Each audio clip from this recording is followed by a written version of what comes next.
Good afternoon, good evening, good morning to our viewers around the world. Wherever you are, I hope you're staying safe and thank you for joining us today. I'm Professor Hal Kaufman and the organizer of this conference. On behalf of the Department of Technology Management and Innovation at the NYU Tandon School of Engineering, I wish to welcome you to our 14th annual conference on human capital innovation in technology and analytics. The department has hosted this annual conference since I initiated it in 2012. It is now my sincere pleasure to introduce Professor Linda Boyle, our Vice Dean for Research, for some welcoming remarks on behalf of the NYU Tandon School of Engineering.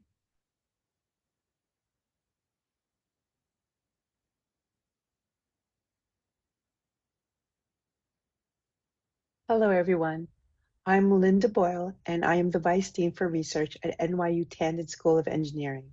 On behalf of Tandon and Tandon's Dean, Juan DePablo, it is my great pleasure to welcome everyone to the 14th Annual Conference on Human Capital Innovation in Technology and Analytics. The theme of this year's conference is Workforce Transitions, Reskilling in the AI Era. This year's conference builds on themes of past years, which are still pressing issues. This includes topics on AI's impact on work, how it will transform the workplace, what skill set and capabilities are needed for the future workforce, and how best to reskill workers for these new jobs. As I review the program, I'm very impressed with the talent that has been brought together today. You will hear talks from the Conference Board, Microsoft, Accenture, and Lenovo. NYU researchers from various schools across campus will also provide insights on the emerging AI workforce topics being examined today. My own research area is in human factors and human autonomous systems interactions, and understanding future workforce transitions and how best to reskill is an important part of my research work. As a member of the National Academy's Board of Human Systems Integration, I continuously leverage emerging topics in human AI teaming and future work. Hence, this conference has a great deal of synergy with my own research area. The topic of reskilling the workforce, given AI, is of great interest to many people. Employees are very concerned that AI may replace their jobs. They are also concerned about the ethical and legal issues around AI. This includes potential biases in hiring, privacy issues, and impact to career development. It is therefore very important for workers to feel that their managers care about their overall health and well-being. Workers should be provided a safe and supportive environment that fosters trust and inclusiveness to retain top talent. Employers also want to make sure that humans and AI systems are working together collaboratively and not competing on work activities. That is why opportunities to continually be reskilled or upskilled is important to enable workers to thrive because of the innovations in AI. Our future workforce needs to be adaptable to rapidly changing industries and job roles. Since I started at NYU almost 2 years ago, I have been truly impressed by the amazing researchers and collaborators with NYU in this area. This conference is a great example of NYU's commitment to connecting industry and academia together to identify new directions for AI in the workplace. So thank you again for your participation and attendance. With that, I will turn the program back to Hal Kaufman, who I would like to thank for inviting me to speak to you today and for his team of students for their hard work in preparing such a wonderful conference. Thank you and have fun today. Thank you so much, Professor Boyle, for your welcoming remarks. At this time, I'm very pleased to introduce my esteemed colleague, Dr. Mark Lee, who is an adjunct professor in the Department of Technology Management and Innovation at NYU Tandon. He is the head of research, analytics, and business development at UL Underwriters Laboratories. I've requested Dr. Lee to provide some background for the conference and introduce the speakers and the topics they will be presenting. Dr. Lee, the floor is yours. We're delighted you could all join us today. As mentioned, our theme is workforce transitions, reskilling in the AI area. era, rather. And today's presentations are going to look at AI in the field of people analytics. We all know that the workforce is one in which knowing how to effectively partner with artificial intelligence to achieve business executives from Exo and the conference board, as well as some NYU faculty and students that are going to show you some presentations and discuss how AI is transforming talent strategies, redefining job roles, and accelerating the urgency of workforce skilling. And I'm very pleased to report that we have a registration this year of over 700 people who are situated throughout the US and around the world in 17 countries and on 5 continents. The last time we had over 700 registrants was in the first year of the COVID pandemic, when in-person gatherings were prohibited. So we're very excited to have this large group today. About 2 or 3 of the registrants are coming from industry, including many well-known firms, and comprise executives, managers, and professionals, with the latter in a variety of roles, ranging from AI and analytics experts to various HR specialists and engineers. And about 1 in 3 are coming from the academic community, including faculty and students from NYU, as well as other institutions, and we welcome you all. The diverse academic fields represented in our audience reflect the multidisciplinary nature of today's program, and the thought leaders who come from a variety of fields ranging from analytics, technology, and AI to IO psychology. Now, before we get started and getting to today's theme, reskilling in the AI era, I would like to take a brief look at some of the hot button themes from past conferences, which have been held annually for the first 8 years at our Metro Tech campus in Brooklyn, New York, and then virtually via Zoom for the last 5 years. Since its inception in 2012, this annual conference on human capital innovation in technology and analytics, which has been organized by Professor Harold Kaufman of the NYU Tandon Department of Technology Management and Innovation, together with our outstanding Techshrm students, has evolved into a leading forum for exploring the intersection of technology, analytics, and workforce strategy, progressing from early themes such as talent management, engagement, diversity, and career paths, to more recent emphasis on AI's impact on people analytics, remote work, workforce transformation, and the ongoing need for reskilling and adaptability in this AI-driven era. Links to some of the videos from past conferences are posted on this website, so you can definitely go back and see them and enjoy the wonderful discussions that we've had in the past. Now, the conference roots are very much connected to our evolving academic program, focusing on the management of technology, organizations, people, and data analytics. And today, the Department of Technology Management and Innovation offers online courses as part of its Management of Technology MS degree, and that includes a people analytics track. And as you can see from the slide, these online courses cover a variety of subjects related to people analytics and HR technology. Faculty include noted specialists in the field who are veteran consultants and people analytics experts. And our intro course in human resource management and systems is taught by a prominent HRIS guru, Mark Miller. So we're excited to have these various data analytics and AI related courses offered in this MS program. And we welcome you to look into that further as well. For those that are interested in these graduate courses, the application deadlines for fall 25 are July 1st, 2025, so it's not too late.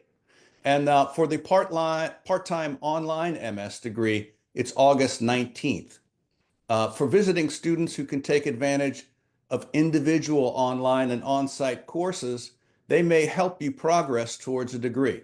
So for more information, you can write to the Department of Technology Management here at NYU at TMI, that's Technology Management and Innovation, not too much information, TMI at nyu.edu. Now, let's turn briefly to an overview of today's conference.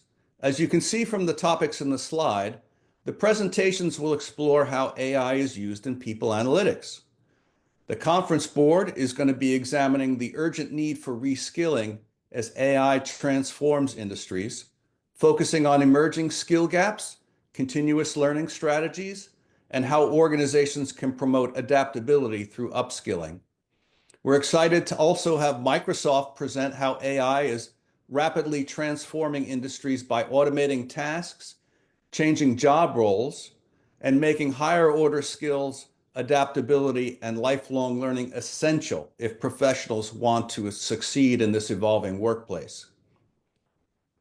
Following that, Accenture will support the notion that as AI transforms industries, organizations must prioritize reskilling, identify those skill gaps, foster continuous learning, and align training with business needs in order to build resilient, adaptable workforces. Lenovo is then going to discuss their skills-enabled talent management journey, drawing parallels between sports and psychology to define skills and explain how their team evolved to a strategy that uses AI to continuously update workforce skills in alignment with business needs. Then finally, we have our own NYU researchers talking to us about their analysis of the US labor market from 2020 to present, based on data from job postings, turnover, and skills in computer occupations, highlighting employment trends in technology. And I encourage you to stay for that last session where you have an opportunity to interact with the presenters and have your questions answered.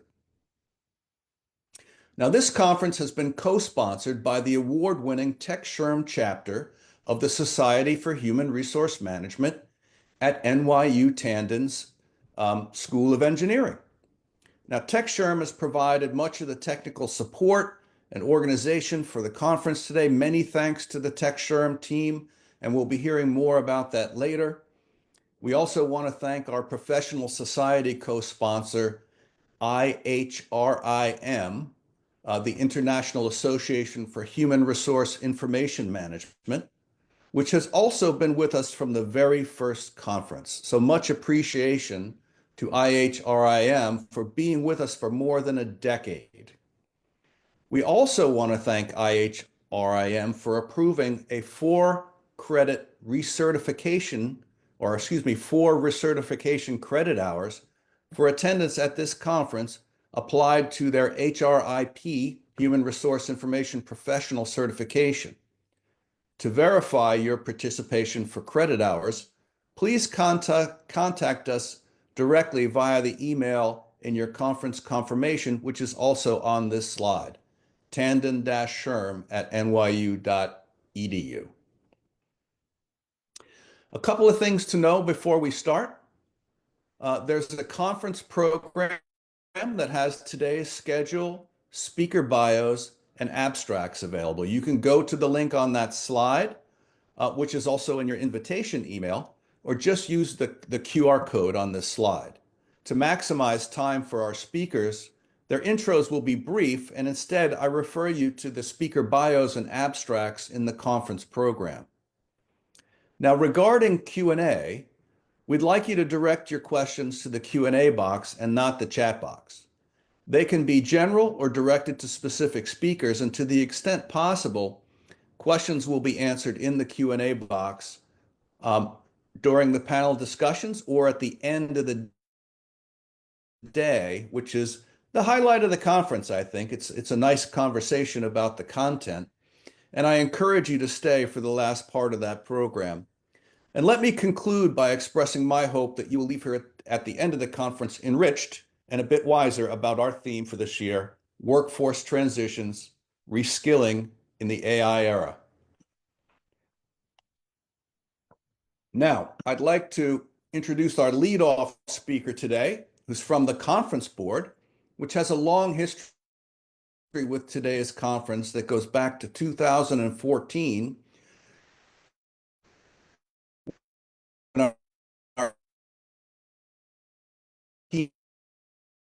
keynote speaker was Dr. Rebecca Ray, the EVP of that relationship, continuing with Alan Schweier, principal researcher at the Human Capital Center at the Conference Board. Alan is the author of the forthcoming book, Inclusionomics, and author or co-author of 5 books. Alan brings us some very interesting thoughts on how to navigate the AI era in his talk, Navigating Workforce Transformation in Response to the Challenge of AI. Take it away, Alan.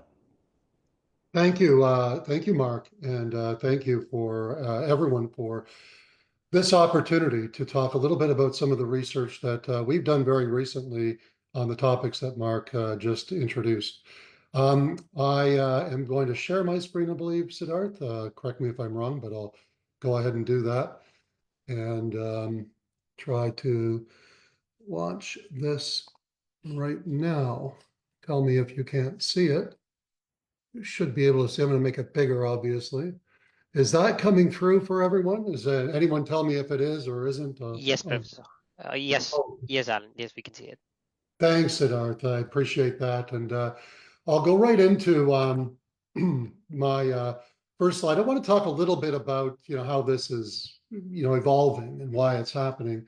Um, we've seen much of this. We've seen research from a variety of organizations, in this case, from OpenAI itself, Brookings, Goldman Sachs, where we try to estimate, or they try to estimate. We've done some similar things at the conference board as well, in trying to estimate the impact of AI on jobs, on the workplace, and so on. But in this case, it's a consensus of 3, very reputable organizations that are involved in this, and they're talking about a large share of today's jobs being affected by generative AI, which is continuing to evolve, as we know, and very rapidly, and seeing that, nearly, 1 in 5 jobs are going to have more than 50% or more than half of their tasks affected by AI in the near future. And so what this means is that over the next few years, work will change. The transactional routine type of things that we did are likely to be substituted pretty much entirely by AI and robotics, RPA, robotic process automation, effectively disappearing from the human work portfolio. Relational and expertise-based work will still be conducted by humans, but it'll increasingly be augmented by AI. And this will, as I think was mentioned by Professor Kaufman and Mark as well, will demand a much closer relationship, working relationship between humans and workers and AI in automation, robotics as well, robotics with AI embedded. The remaining human work is going to emphasize things such as emotional intelligence. We hear this quite a bit. There's a lot of consistency in what we see from different organizations around what work might look like. But in terms of human work, at least for the foreseeable future, critical thinking, emotional intelligence, and these types of what some people term softer skills will be the differentiator between humans and AI, and will keep humans in the workforce for the foreseeable future as well. So what's happening now? Lots happening in Washington, as everyone knows, but relevant to today's conversation, one of the first things that the new administration did, really January 20th or 21st, was to remove many of the guardrails to AI advancement. This was a quick decision with potential implications. And we'd like to hear from you. I mean, we have, as was mentioned, over 700 registrants. We have well over 225 last time I looked on the call right now. A lot of you are involved in this type of work or certainly reading about it. So I'd love to hear what you think about this. What do you predict is going to happen? Artificial general intelligence, AGI, superintelligence, SI, is this something that's going to come in the next 3 years, causing mass unemployment? Will it come in the next 3 years and gradually cause deep unemployment, especially in cognitive work? Or will it arrive in the next 3 years and actually create more jobs than it eliminates? Or are these things so far off that we don't need to be worrying about them right now, or maybe futuristic to the point where they may never arrive? So maybe, Siddharth, when you see that we have a good quorum of responses there, you could share the results and we'll just talk about those for a minute. I have some data related to this as well. Sure. We'll wait for another 30 seconds for everybody Sure. to fill the Yeah. form. Yeah. Let's get a good response if we can, and that'll maybe prompt some Q&A as well. And if there is Q&A, Siddharth, and we have time, I would love to field a question or two, even while we're waiting for the poll, or after that, if there's time, just let me know. Definitely. It's interesting that. All right. Okay, go ahead.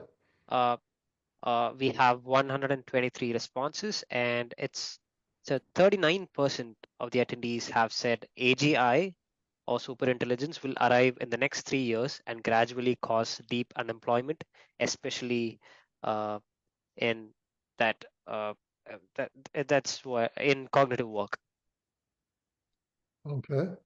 What about the rest? Anything else there? And 29% of the attendees have said AGI or superintelligence will arrive in the next 3 years and create more jobs than it eliminates.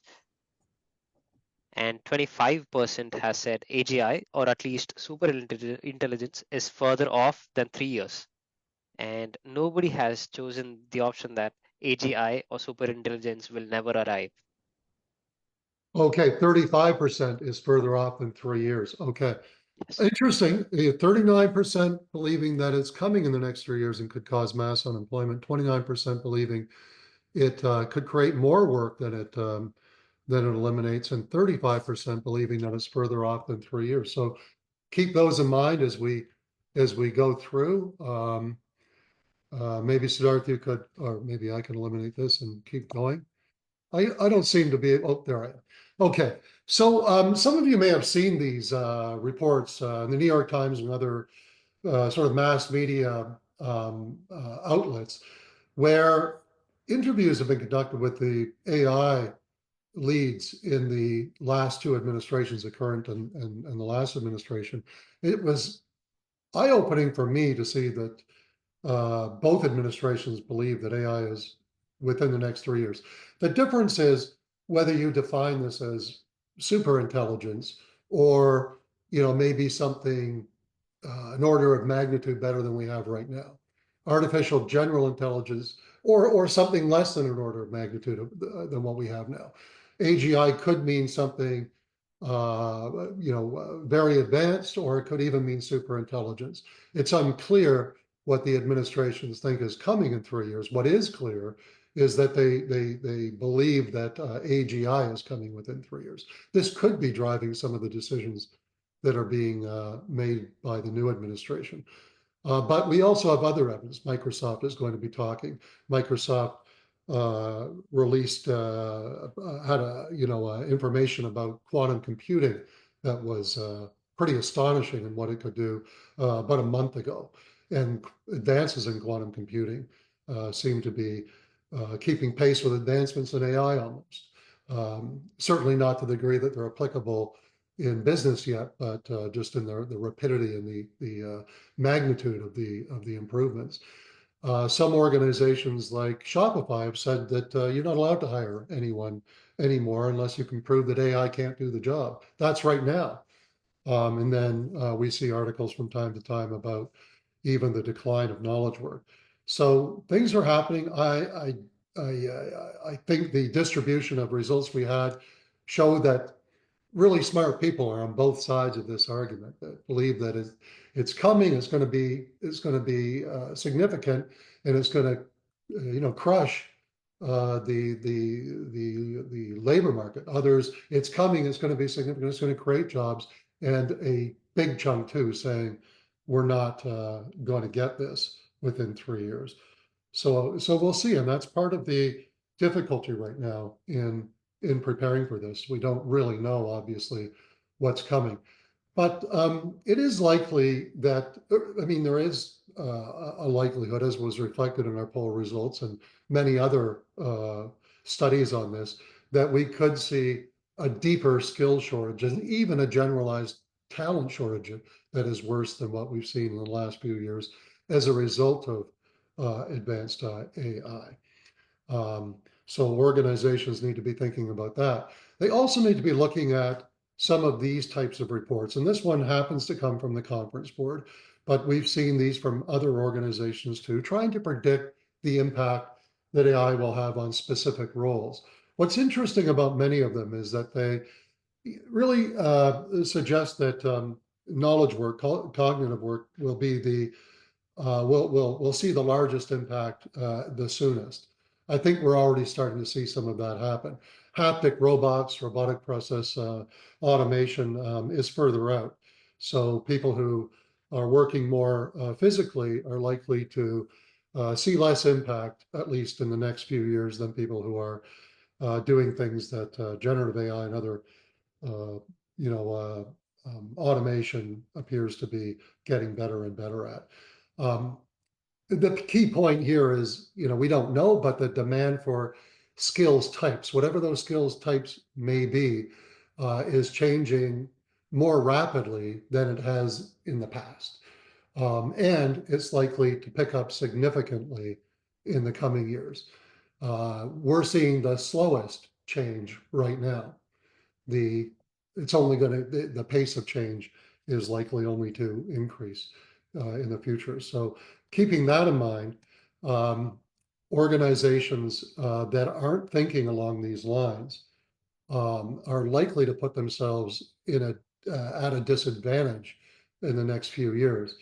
Artificial general intelligence, when it comes, may displace more work than it creates, or it might create more work than it displaces. But leaders have to be thinking about upskilling and reskilling in either of these scenarios, unless we're talking about zero jobs, which nobody, I think, is predicting. We're going to have a much different landscape of in-demand skills in the near future. We're in fact seeing that right now, as again, it will only increase. So we're trying to get a grip on this too. We're trying to see what CEOs in the C-suite are thinking around priorities. And when you look at this chart, which is from our 2025, this year's C-suite survey, which is a global survey with thousands of responses, so very reliable data set here. By a fair margin, CEOs believe that rapidly advancing AI is going to have the greatest impact on their business. And that's really interesting because we're in an era too, or in a decade, if you will, of big geopolitical and economic changes. We had the COVID crisis at the beginning of the decade. We're in a geopolitical crises right now. And yet, despite these other important events and concerns, advancing AI technology is clearly the number one concern among CEOs. And not surprisingly, they're prioritizing this as well. CEOs have placed innovation and investments in technology, including AI, in their top 3 priorities for 2025, according to our C-suite Outlook survey. So CEOs are aware, and it's not just one industry or 2 industries where this is happening. In fact, most industries, we didn't chart every industry here, but in most industries, we're seeing the increasing demand for AI skills. So could be that the CEOs are acting on this, investing in AI, driving demand for talent in AI, but the clear indicator here is the need for AI skills and other skills that are changing so rapidly. So we believe that organizations should increase their investments in reskilling and upskilling. for the skills, including AI skills that are here now in demand now and likely to increase in demand in the near future. And first among these is likely to be just sort of general AI literacy skills for most, if not all, of the workforce. Maybe not for every industry, maybe not in every factory and every warehouse, but in most organizations of knowledge workers, just general literacy with AI is becoming critical. And we think organizations need to start here, and many are. Many are doing this on a big scale in their organizations. And I think we saw some courses that are being offered and certificates that are being offered by NYU and others at the outset. This is because there is a great demand right now, as there ought to be, for this type of training. And again, reflected in our CEO surveys, points here is there's a long list of priorities. There's a long list of things that CEOs believe could be upsides and opportunities from advanced AI. And then there's a long list of what CEOs could get in the way of realizing those opportunities. And the number one amongst them is the requirement for new skills development and training, upskilling and reskilling. Good consensus here that organizations need to be doing this and urgently to take advantage of what's coming with AI, or if you want to put it another way, to avoid being really left behind. Unfortunately, what we aren't seeing is an equal, at least right now. I mean, this is late to 2024 data. It could have even changed by now. We are doing similar surveys now to find out. But as of late 2024, it didn't feel like CHROs, the people in charge of things like upskilling and reskilling, are placing as high a priority on upskilling and reskilling as maybe they ought to be. They are experimenting with AI tools, using them in human capital or talent management functions, integrating them, concerning themselves with governance. These are important things, but probably the upskilling and reskilling ought to be first. I mean, probably even before some of these tools are implemented, or at least in tandem, so that people have things to work with and sharpen their skills on. So we hope to see that in the next survey. But maybe even more worrisome is when we've done studies, again, 2024, so this could have changed, although we are in the midst of a big survey now, we haven't seen much change here. Most workers are not confident that their organizations are going to be able to effectively upskill them for the age of AI. You can see here, it's not a deep minority, but it is a minority who are confident or highly confident that their organizations are able to just provide upskilling and reskilling. But when it comes to a very different role, and remember at the beginning, there's a lot of consensus that many jobs, half of all jobs right now, will be fundamentally altered. 50% of their components will be different, requiring different skills. That is a very different role.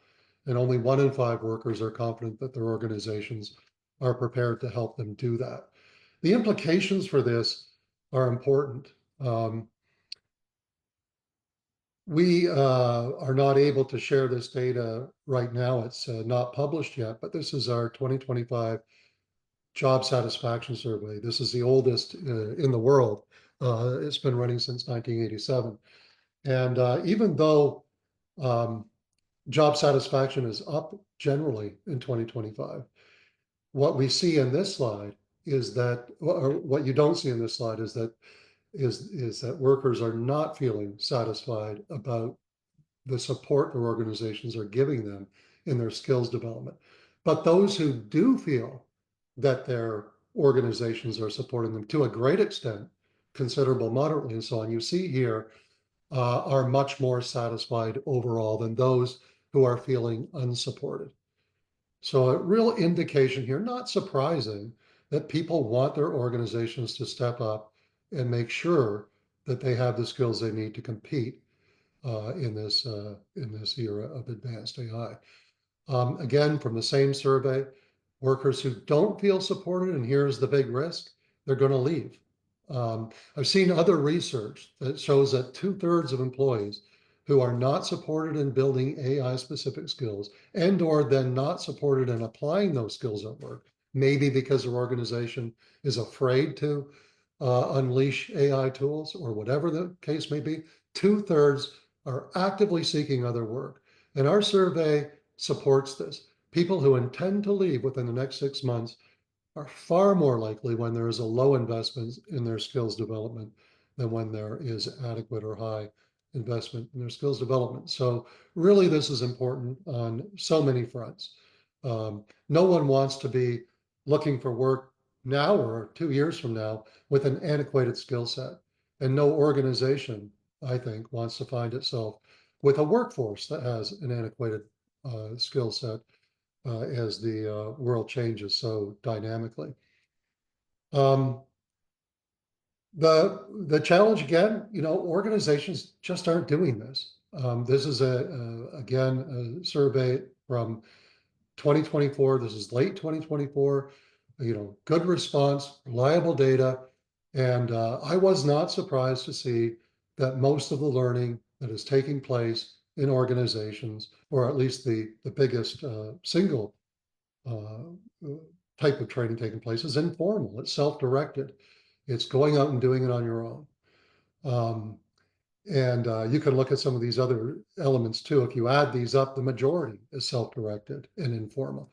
And we know this. Most learning is informal. That's fine. There's nothing wrong with self-directed learning, but most of it's happening outside of work hours as well. It's not something that their organizations are supporting. This is data from U.S. workers themselves reporting on what kind of training they're doing and learning and upskilling they're doing. And most of it's informal, most of it's self-directed, most of it's done on their own after work. Again, there's nothing wrong with this. Want to encourage people to continuously learn and really manage their own learning. But the time has come, we think, for organizations to swing the pendulum a little bit back, at least, towards formal company-sponsored learning and upskilling to go along with that self-directed learning. It seems almost as though, the majority of organizations, at least, if you look at our survey here, are have this compact with their employees, saying we will supply the tools, we'll subscribe to sites that have thousands of online courses, many of them accredited by some of the best universities and colleges. We'll supply you with the most advanced learning management systems. We'll even use AI to some degree to help you figure out what it is you should be studying. But do it on your own and do it after work, because we want you to be fully productive during work hours. And it seems almost as though workers have gone along with this. The problem there is right now with the speed at which skills are changing, the speed at which a skill that you learned 3 years ago is becoming unmarketable 2 or 3 years later, means that we need company-led training to make sure that everybody's getting the right skills that they need and as quickly as they need them to suit them and the organization. So it needs to come back to a better mix in our view. I want to just switch then now to where we think this is all headed. So really the movement towards becoming a skills-based organization is well underway. I wouldn't say it's the majority of organizations. It's primarily larger organizations, but we've been tracking this for the past 5 years and doing studies and reports on this as well. This is a large telecom, again, trying to define work by the granularity of skills as opposed to, say, job descriptions or competencies even, so that these skills, this taxonomy, this new currency or language of work can then be integrated within every element of human capital management. I would say starting with workforce planning, but we typically see it starting with talent acquisition and or learning. It takes years to move this across the organization at an enterprise-wide level and throughout the entire talent management lifecycle. But it's something that organizations are doing now, and we're seeing more and more of this. And it's important, in fact, vital to do this in order to leverage the advanced AI tools. This is just an example here. If you have a skills-based organization, you can start to see the gaps or skills adjacencies between roles or skill sets that are sunsetting versus those that are sunrising, if you will. So you see there's a gap. There's someone who needs a few things to become, to have the skills to do something that's in demand. We could lay those people off and damage our brand. Now, this is more company specific. We don't need 1,200 systems analysts anymore. We now need 500 cloud engineers or 600 cloud engineers. We still need some systems analysts, but if we could find very precisely using skills taxonomy, what exactly we would need to convert those systems analysts into cloud engineers, everyone wins, because it's a lot cheaper to do that in most cases than to go out and hire cloud engineers from the open market, and you don't damage your brand by laying off hundreds of workers. So these are some of these advantages of becoming a skills-based organization that can leverage advanced AI. And where this is going ultimately is more like this. This is a old company, Standard Chartered. It is even thinking beyond the learning and the planning to even compensating people this way. So if you think of a gig market like like I'm just trying to think. I'm losing my my memory of some of these markets. Fiverr is one where you can just go out and you can hire someone. I need someone to do a graphic, a specific thing, or maybe build some pivot tables in Excel or something. I can buy that precise skill for a couple of days and get what I want. This is where Standard Chartered is going with this. And then they'll start to pay people based on a market value for their skills. They may still offer them a base salary, but to get more than that, you need to trade on those skills that are in demand. And the demand, the price for those skills will come from the external marketplaces, so that you'll have an internal talent marketplace, but it will operate much like a gig marketplace, potentially in the future. Generating enormous data for insights as well. We don't have time to go into that, but I think I've run into my closing. I know we're going to be talking more about this, and I'm looking forward to it. But thank you for listening, and I'll hand it back off.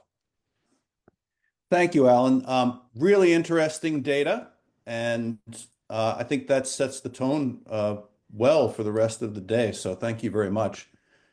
Just a reminder, we'll try to be addressing questions in the Q&A box as we go along, and then we'll have some discussion at the end of the conference. For now, it is my sincere pleasure to introduce a presentation from Microsoft, which has been participating in our conference for the last 4 years. The presentation today will address Microsoft's unique approaches in AI and the future of work, why reskilling is the key to career success. And the speaker will be Dr. Jen Lee, Senior Talent Manager, People Strategy. Take it away, Jen. Thank you. Let me share. I just sent to request to share. I want to share my screen. Perfect. Okay.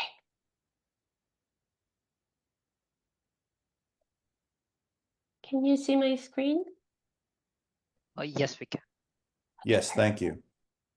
Okay, I will start. I will take it away. So hi, I'm Jen Lee from Microsoft. Thank you so much for the invitation. And I would like to use this time to discuss why reskilling is essential for future-proofing your career. I am a senior manager in workforce modeling at Microsoft, working on long-term talent strategies using research and data analytics. So before my current job, I was human capital consultant and people analyst, and I was in academia before.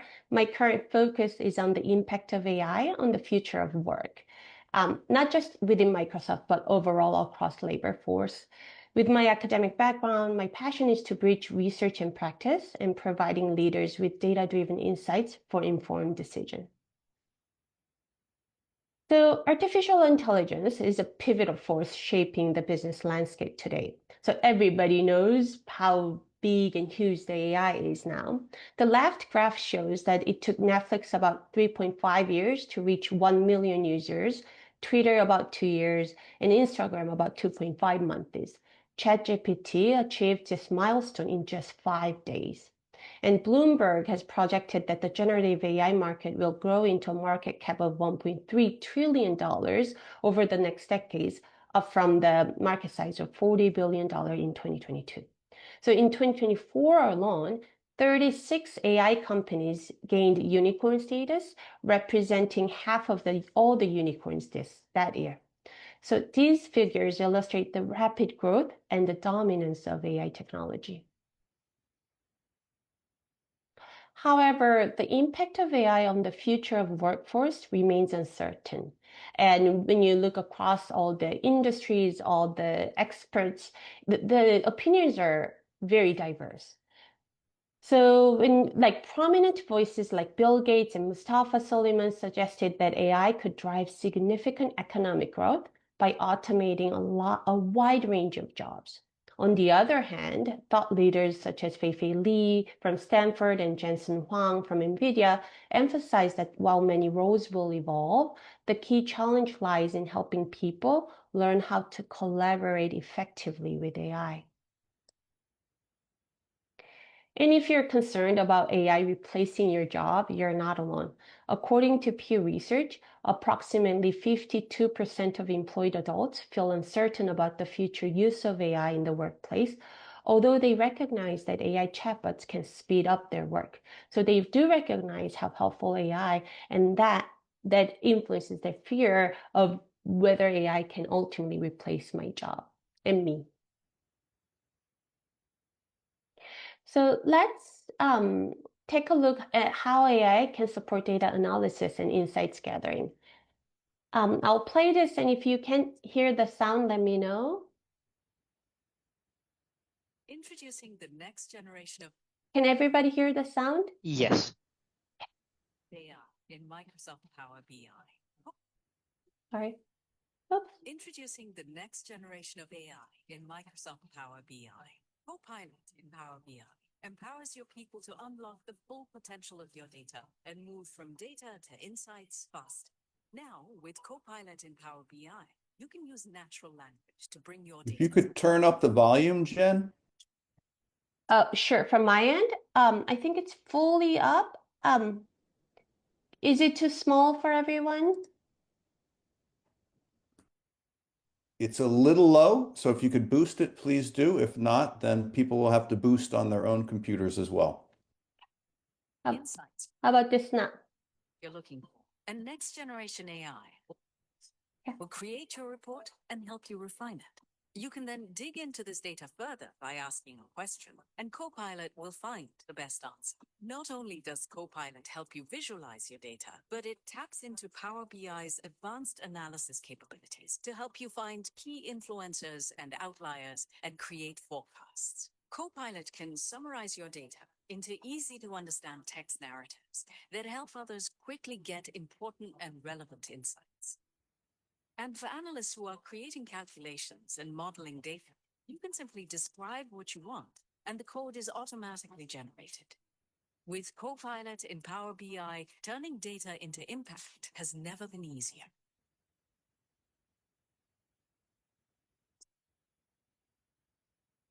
So as you can see from the video, now you don't have to code. You don't even have to code. With AI, manual tasks like data extraction, analysis, and visualization can now be done with using natural language. All you need are the right questions that you want to ask and a basic understanding of your data structure. However, this isn't the first time that humanity has faced a major technological shift. So let's take a look back at the history of telephone operators and the rise of the computer technologies. So in about 1920, about 22% of female workforce in the US worked as telephone operators. But between the 1920s and 1940s, the introduction of mechanical switching technology led to the decline of most of these jobs. While many of the displaced operators struggled to find new roles, research showed that the next generation of women developed new skills that opened doors to emerging middle-class clerical work and lower-skill service positions. More recently, the rise of computer technology, led to a decline in jobs for typographers, while opening up new opportunities for graphic design, showing that how workers with digital skills replaced those in more traditional, non-computerized roles. So similarly, the introduction of the ATM in the banks didn't eliminate banking jobs per se, but instead shifted bankers' responsibilities from routine clerical tasks to more customer-focused and marketing-oriented roles. So these historical trends highlight that a consistent pattern. New technologies demand new skills and greater adaptability, often reshaping the skill requirement. Now, let's shift our focus from the past to present and explore what the current research tells us about how AI is expected to impact different jobs and skill sets. In August 2023, OpenAI, in collaboration with other research institutions, released a report examining the impact of generative AI on US jobs. So the findings suggest that white-collar professions such as finance, law, education, software development, writing, accounting, and customer service are likely to be significantly impacted by AI. So many of the tasks within these roles can be performed more efficiently with AI assistance. Interestingly, the report also noted that the jobs involving creativity, strategic decision-making, and human interactions may be less affected for that time being. But when we look at the most recent development of AI technology, AI is very good at creativity and human interactions as well. So this type of research will be continued to revise as we move forward, because the technology is moving so fast, and it is there's a lot of uncertainty in how this will develop. Jen, could Yeah. you put your slides in presentation mode if you can? Oh, sure. Thanks.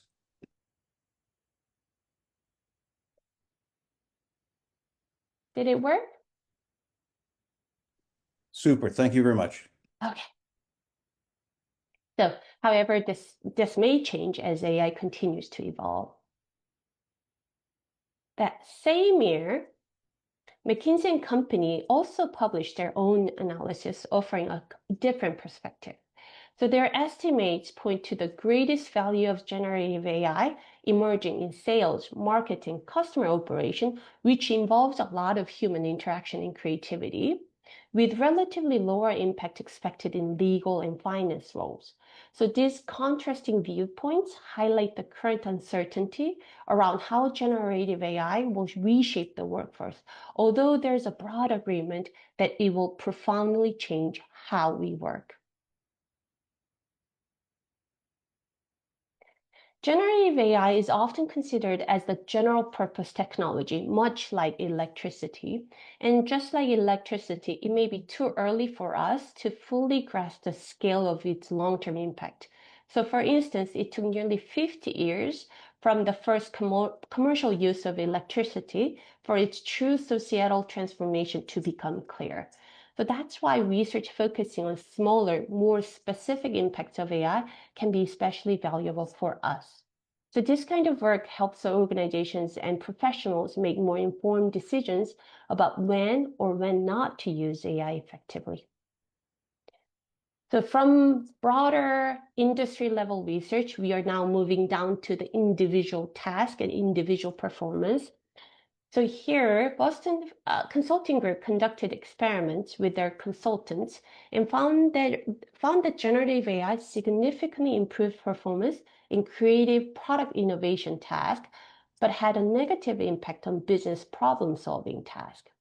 The effects also varied significantly on individual performance level. So low-performing consultants saw the greater gains in creative tasks when using AI, compared to their higher performing peers.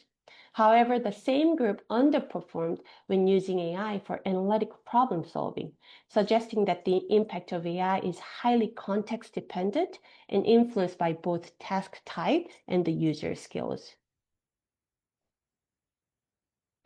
In a more recent research, there is a group of researchers who worked with P&G product development team, and they compared individual team performance with and without the use of AI. As you can see, individuals and teams with AI significantly had better quality output, mainly because AI helped individuals and teams to expand their expertise. So without AI, R&D specialists consistently proposed technically oriented solutions, while commercial specialists suggested market-focused ideas. So they focused on their own expertise without AI. When these specialists work together as a team without AI, they produce more balanced solutions through their cross-functional collaboration. So when they collaborate, they're not biased in one specific expertise domain. They were able to provide more balanced, comprehensive output. But then when paired with AI, both R&D and commercial professionals in teams or whether working alone produced more balanced solutions that integrated both technical and commercial perspective. So this finding suggests that AI is not just a tool, but function more like a teammate with different experts and different expertise. People using AI reported significantly higher level of positive emotions, excitement, energy, enthusiasm, especially because it was so easy to work with and they can expand their expertise compared to those working without AI. So this research shows that AI democratizes expertise, enabling more employees to contribute meaningfully to specialized tasks and potentially opening new career paths. Excuse me. Finally, Microsoft reported that Copilot has a capability similar to those of very well-qualified early in career employees. So Copilot automates routine and mundane tasks, such as locating a presentation shared by a colleague during a recent meeting.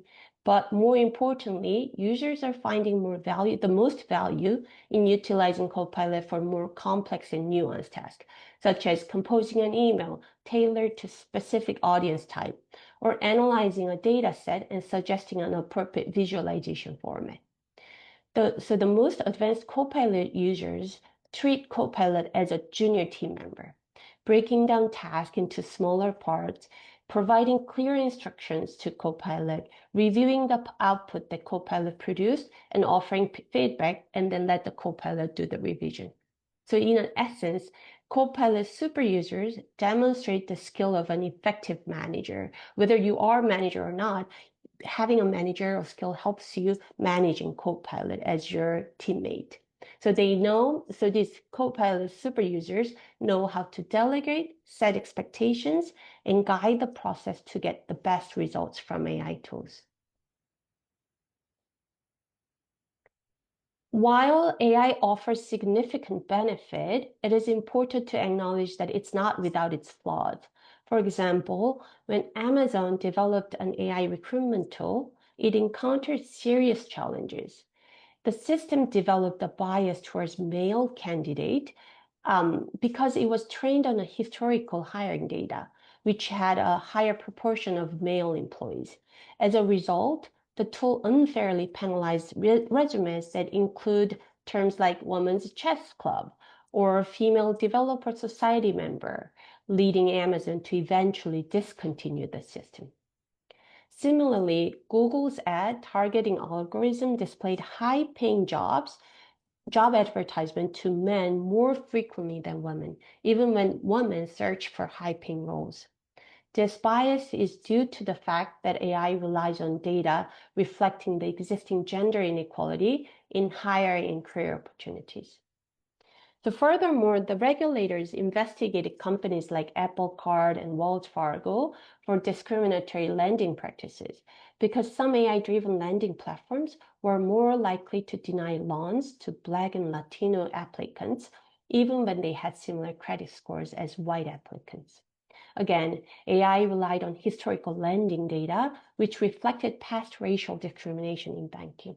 So when we use AI, we have to be very careful on how much of that AI output is biased versus non-biased, because a lot of AI products that we use the historical data that will replicate the past trend to the current. And the future is uncertain, as I said before. A lot, even among the experts, where we're going with AI is there's no one path. There are multiple paths in terms of how AI will evolve, how artificial superintelligence will evolve, where it's going to be, because it's at the first when we first encountered AI, we considered that AI will be bad at creativity and human interaction type of task. But now, the more AI develops, we are learning that AI is quite good at creativity, even though it's not on top of the level. But still, it gives a good premise for you to work on if you're a creative designer.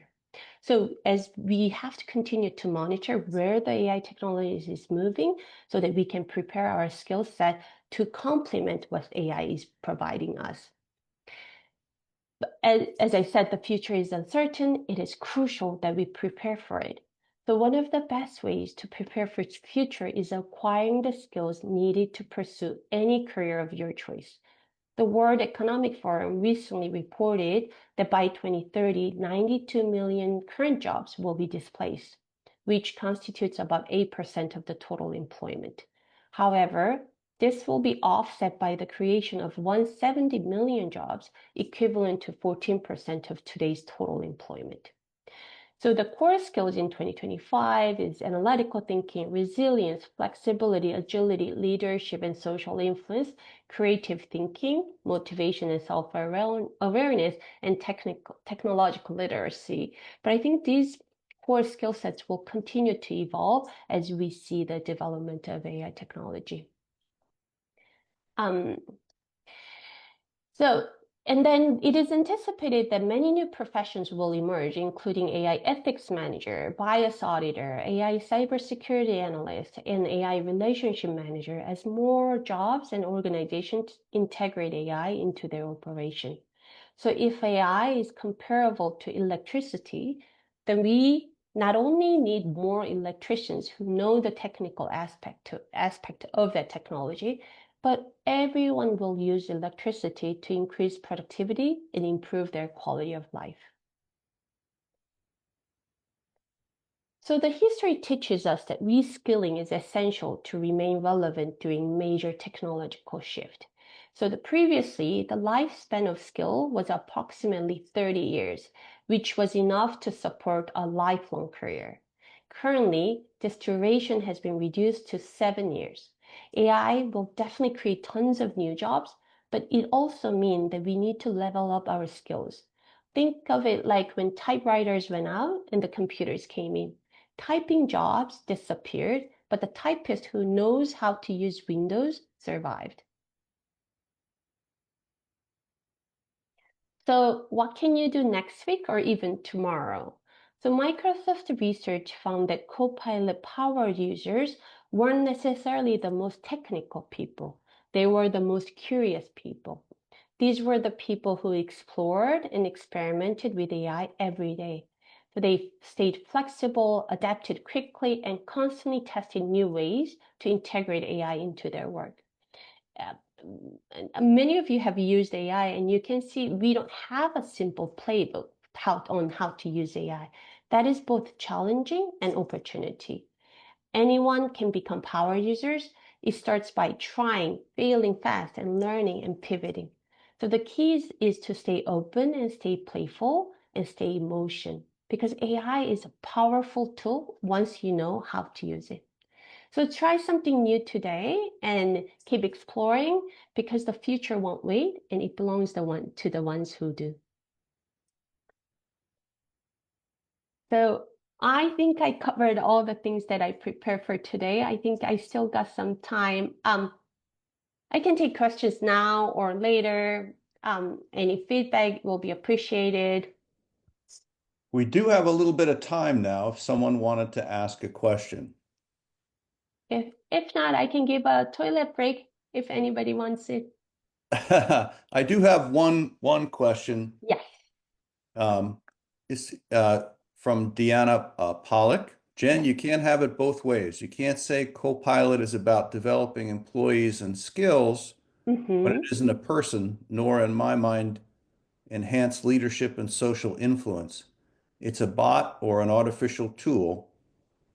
I am a leadership coach, so help answer that. So to me, if AI is considered as electricity, right, it's general purpose technology. It's not just a tool or function. It's an electricity that we will develop all our products, all our thinking, all our work on top of it. So it's not, I think there's a lot of confusion over, is AI tool, is AI technology? What is it that we have to incorporate AI to? But then when we think about AI as electricity, we will use AI chatbots, AI products, but also AI will be integrated into our workplace. So let's say I'm creating a research paper. I start with a Copilot and ask Copilot, what are some of the things that I need to consider? That does not necessarily remove my job as a researcher, but I incorporate AI into my work processes. So if I answer that, like it is, as I said before, there are certain jobs that will go away because of AI. But then if we incorporate AI, there will be a lot of different jobs that will arise with the incorporation of AI. We need to look out for the AI biases. We need to work on how AI is integrated fully into human life. Those are some of the things that we have to think about. So when we change our perspective from AI as just a tool to electricity, there's so many things that we can do to level up now so that we can use AI as effectively as possible. Great, thank you. One other question came through. They were a little bit surprised your job displacement projection was so low. Mm-hmm. So Can the you comment on OECD, that? yes, that's the numbers from OECD. So they look at the world employment. So it's not just US. So in terms of word jobs, there's a lot of third country manual jobs that will not be replaced with generative AI. So that's why their proportion of jobs that are going away, the prediction is very low. But as we move forward, so that's just for the generative AI. If we combine that with the robotics, the amount of jobs that will be replaced with advanced technology will be much, much higher. Next question is, are we seeing a trend to combine AI and human skills as a way of fast-tracking upskilling? Yes, I think there are a lot of attempts on how to incorporate AI to upskill employees better. So when we looked at the Microsoft Copilot research, it's just a Copilot. But a lot of this Copilot, what a lot of this Copilot can do is early in career junior level employee jobs. So if AI is taking that part of job away, what are we going to do to upskill these junior employees faster so that they can become more expert or manager level roles so that they can use AI to enhance their jobs? And there's a lot of attempt on how we can use AI to upskill employees better. What is not clear to me as a researcher is that, do you have to do those repetitive, simple jobs in order to become a better at it? So do you have to be able to write a lot to become a great writer? Or can we use AI to upskill fast so that even if I don't write a lot, can I become a better writer with the help of AI? And that's something that experts still debating, because like in terms of coding as well, do you have to do simple coding a lot to be able to do architectural coding? Or can you incorporate AI and upskill these entry-level software engineers fast so that they can become architectural coder? That's something uncertain at this point. And just a reminder, folks, we're expecting questions in the Q&A, not the webinar chat, so please direct your questions there. Also, there's a couple of questions here on what skills Microsoft is going to think are most valuable in hiring new employees. And someone was specifically asking about AI cybersecurity, if you have any specific thoughts about that. Yes, I think that will be a huge domain as we move forward. We are still hiring, and there's a lot of demand for AI cybersecurity as AI technology is getting more advanced on both ends, both good side and the bad side. And again, it's not certain whether this specific type of skill set will be critical in the future, because if AI is moving so fast and what they're good at changes every day. So I think the best way is to keep an eye on the technological shift, technological changes, and try to be as comprehensive and as adaptable as possible.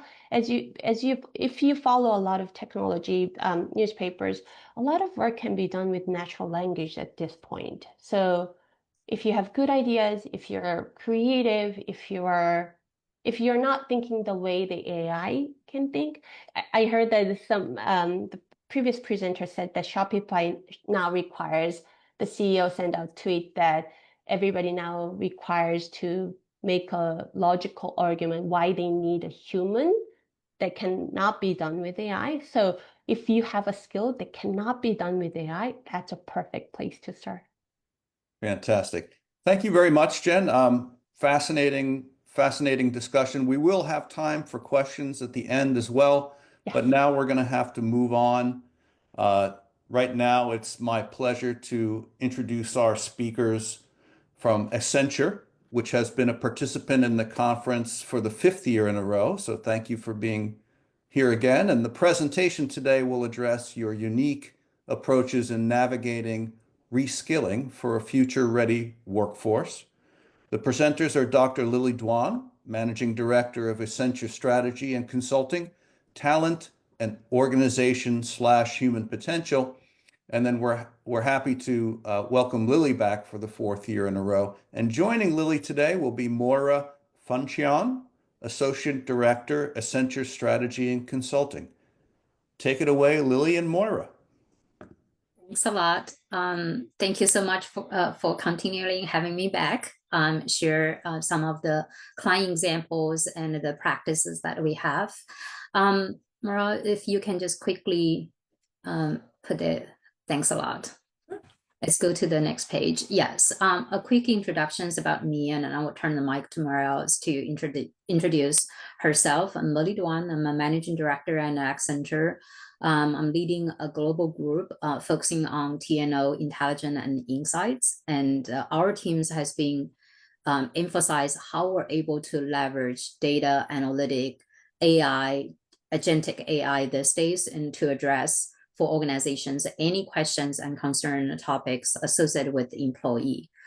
From learning talent activations towards talent acquisition, skill upskillings, as well as the whole organization reinvention. So Moira, to you. Sure. Moira Funchion, thank you so much for inviting us to talk today. I'm part of Accenture's talent organization practice. I've been part of their learning practice for years as well. And my real focus is on helping companies to develop end-to-end skilling programs, but with a lot, as you can imagine, over the last few years in that technology area. So you'll hear me talk a lot today about how we're helping our own Accenture employees and our clients to develop skills like AI and Gen AI and deep data skills. So, back to you, Lily. Yeah, great. Thanks a lot. Today's agenda items, and we'll put a lot of emphasis on show you the demos of how companies are actually doing learning. Emphasize on 2 things. And the first is how companies were upscaling their employees and workforce into the new domains, AI, generative AIs and automations and all of that, as well as how the learning and training, upscaling itself has been evolved and reinvented, powered by AI and generative AI. With that said, let's quickly dive into a quick intro of why this is important and how we do it. Mara, if you go to the next page. Before I get into this big numbers, like 2 billion people need to get upskills and all of that, I just want to get a reactions from the audience is, how many of you have used ChatGPT for anything? If you can give a thumbs up, if you can get a heart, I do see a lot of hearts, a lot of, great to see that. The second question is, how many of you have used your enterprise licensed either OpenAI or Copilot, Microsoft Copilot, by the way, Microsoft Copilot for work related? Thumbs up, heart, great.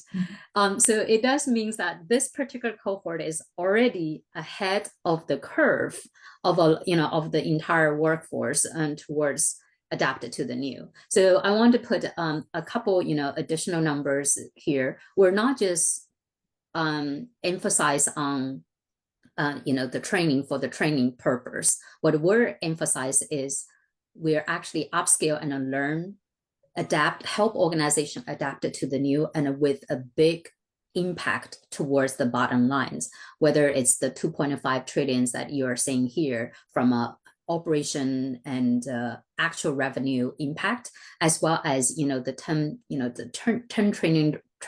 10 trillions towards the economic value associated with the reinventions and creation, the innovation associated with AI and agentic AIs in a way. So with that said, if we move to the next page, and I also want to quickly highlight, we understand the importance of that, but what is the future of learning looks like? And I put some of the example and say, hey, the formal learning platform, MMS, LXPs is no longer theirs.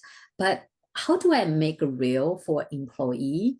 I ask you to see, have you used ChatGPT? That's a really good example. Another good example is it says, when you try to fix a broken window, or when you try to fix yourself of the sink problems, what do you do nowadays? You go to YouTube and then try to search for videos and try to go through that step by step. There's always someone post something out there that you may find is insightful. So I want to use that as a knowledge to lay out what is that for organizations, for enterprise, for companies, what is that future of learning is. It is, there's no specific dedicated courses. However, learning happens in the flow of work. It finds you when you need it, and you can find it whenever you need it. So as well as the content is hyper personalized and is created real time. Again, it is create that technology enabled environment. Everyone become a content contributors. It's like everyone is a YouTuber, or everyone get on into TikTok and create 30 seconds of learning. And we try to aiming towards that future is you're obsessed with learning and want to apply what you learned in the of the content into what you do daily. Just for example, I have been using my GPT within the Accenture environment to write up my talking notes for me. I'm not following it exactly, but just want to use that as an example, how we apply the AI and agentic AIs into our daily activities and how it can help improve, enhance our work productivity.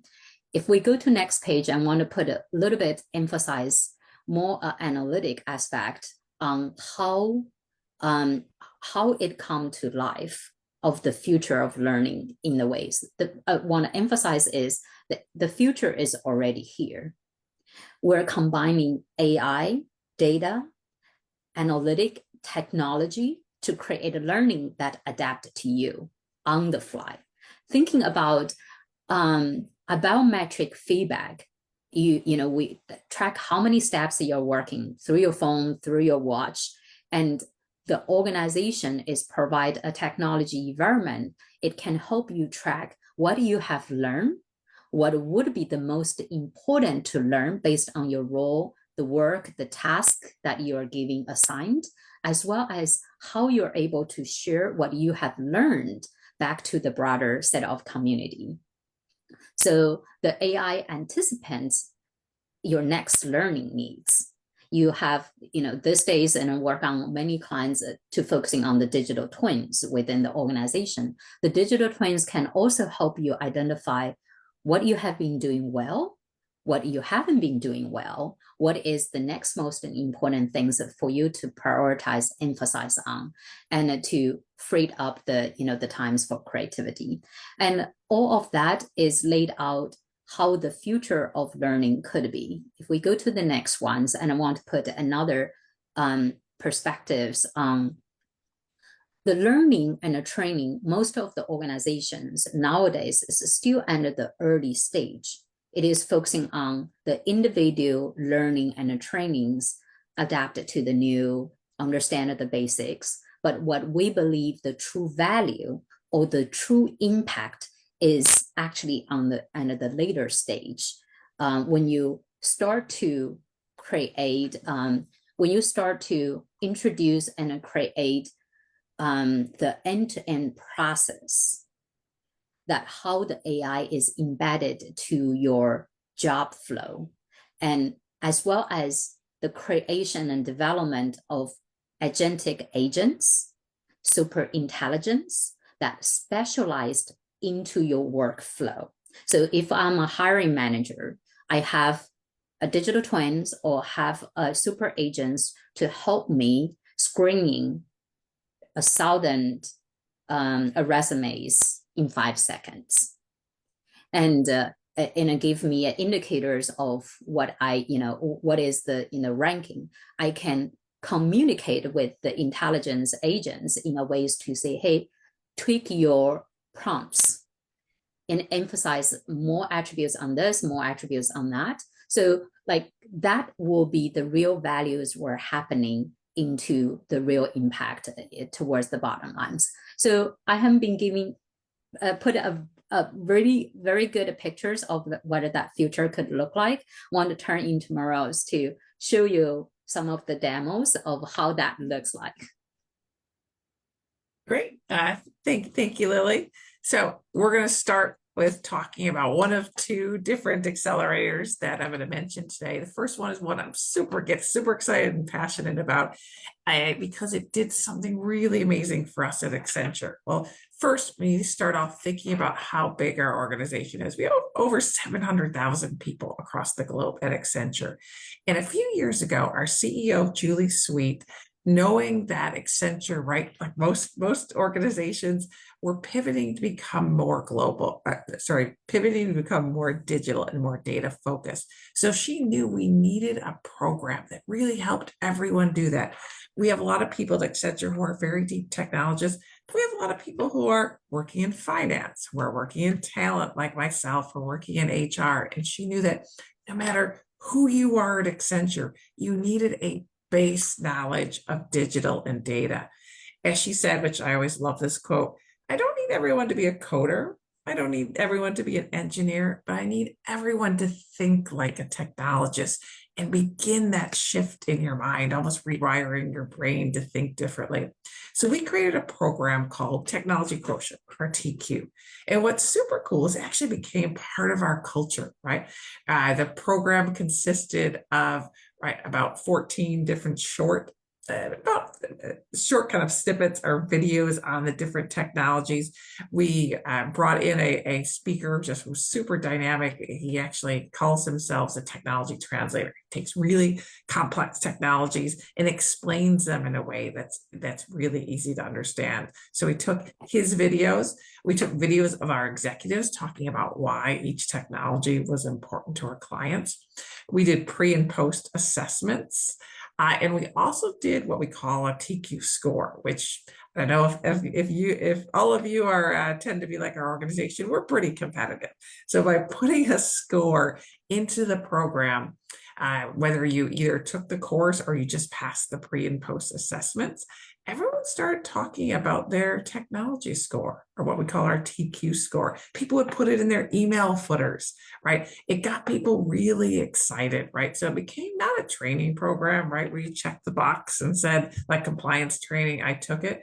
It was more an experience, right? You went in, you listened to these fun videos, you took the test, you posted your score. People had TQ viewing parties in our organization. And it became that first step in our technology transformation as an organization, right? Of course, we know there's much more beyond the fundamentals that you need, right? We have people taking deep technology skilling, right? Getting certifications, right? Through platforms like Udacity, which is now part of Accenture. But this is just, it was an exciting journey that I wanted to share what we did as an organization. And I'll go ahead and switch over and show you a demo of that in a moment. But before I do that, wanted to show you, just talk at a high level about one other tool, and then we'll go in and we'll take a look at both of these. So the next thing I wanted to talk about relates to what I've heard multiple times already today, and that's around Copilot, right? We all know about Copilot, ChatGPT, and I saw lots of people, right, indicating when Lily asked, right, that they're using it already. But that's not true of every organization, right? A lot of organizations are still struggling with that shift to get people to start using tools like Copilot. Everyone gets excited. They sign up for a license. And sometimes that license sits there, right? And you kind of default, right? Just as human beings, right? Our tendency is to default to what we know best. So I go in and read all of my emails, or I take notes during a meeting, or to prep for a meeting, I use the standard ways. And so this particular organization, they bought quite a few different licenses to Copilot, but they just weren't getting the uptake from it. They found they could run the stats. They found that people weren't really using it that much. So the thing is, they actually rolled out Copilot training. They had taught people how to use it. And they came to us and said, I don't get it, right? Gave them the license. People said they wanted it. We told them how to use it. And so we partner with a company called Cognition. And so we worked with them to develop an experience we call SOAR, which was, it actually, instead of just telling people how to use Copilot, you got them to actually try it. So the whole thing with this platform that we use, and that we'll demo in a second, their whole idea and philosophy is that your brain only really learns things if you do three things, right? If you take in information, right? I watch a video, I maybe read a book or an article, then I go practice it, which is very important. But the third thing, which I didn't know until I started working with them, is for your brain to fully rewire and start thinking differently, it's also got to come back and reflect on it. So learn something, you go practice it, and then you go back and you reflect on how it worked well, how it didn't work well.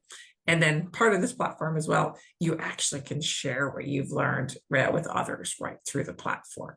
And what they got out of it was absolutely fantastic, right? They actually, right, if you can see just quickly before I go into the tool, is before the quest and after the quest, right, where people started practicing new ways of using Copilot, just it's astronomical differences between, right, the tasks that people practiced during the program, the experiential program, and then what they did afterwards in terms of things like better summarizing emails, right, summarizing meetings, right, using it in Excel to generate insights. So with that, though, let me go ahead. I'm going to share my screen again with sound so I can play some of the videos from our TQ program as well. And then I will go ahead and share this. So give me a second. I will share with sound and go ahead and let's go ahead and take a listen.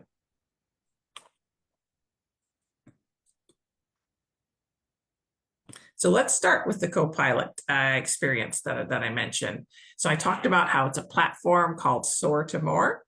And in that platform, the challenges are, and it can be any number of days you want. In this case, we did about 15 days. And this whole thing was designed not to have you spend very much time, right, in the tool. It was designed, right, micro activities. And the different activities taught you how to do different things in Copilot. So you can see This one was this particular one was around using just around using Copilot to summarize meetings, right? And there were some other ones to learn more about internal and external topics. There were ones to better prep for meetings or to summarize Word documents. But let's go ahead, and I want to take you and want to look at one of the ones around actually using it to generate some insights using Excel, right? So to better look at some of the data you have in Excel and actually use Microsoft Copilot to tell you, right, to create some visualizations and actually just to help you better understand what those charts and graphs represented. So the way that I already started going through this, so I can kind of take you through our history. So each day you go in, and in this case, it talked about, right, the host welcomes you, talks about what today's challenge is, right, why it's important, even does a little bit of poll so you can see things, right, like, are you actually doing this, right? Similar to what Lily was asking, are we using tools like Microsoft Copilot? It's going to ask me a couple just different questions on how I'm currently using it. And then it's going to tell me, okay, here's your task. Step away from the platform, right? Go ahead and start trying using Copilots. Sometime today, I use it to try and generate some insights. And it gives me a little bit of information to be able to do that as well. So I go ahead, I step away. Sometime that day when I've got some time, I go through and I do the activity. And then I step back in, and when I come back, you remember I talked about right there, brain only works if you practice it, then you come back and reflect on it. So I'm going to go back in the tool, say, yes, I used it to generate insights. It asked me how it went.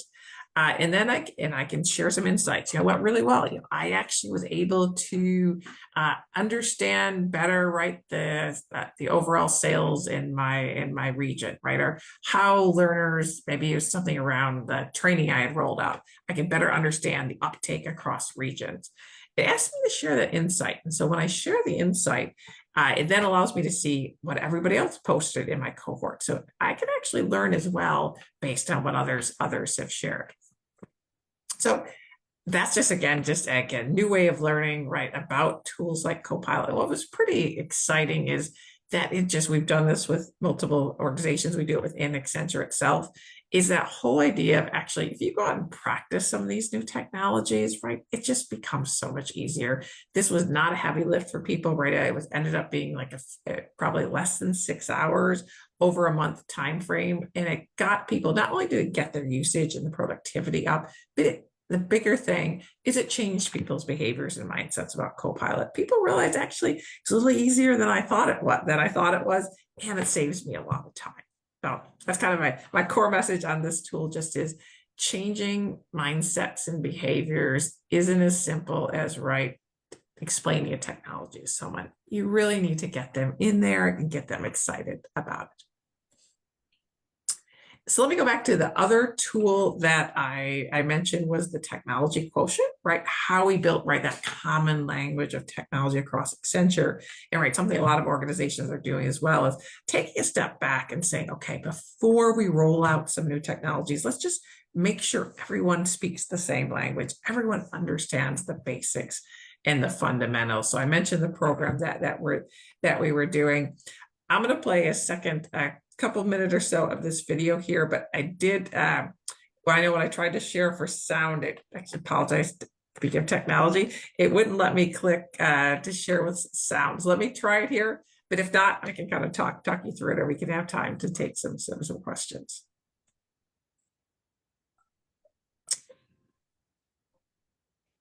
So quick, anybody hear that audio? Thumbs up if you did, or no?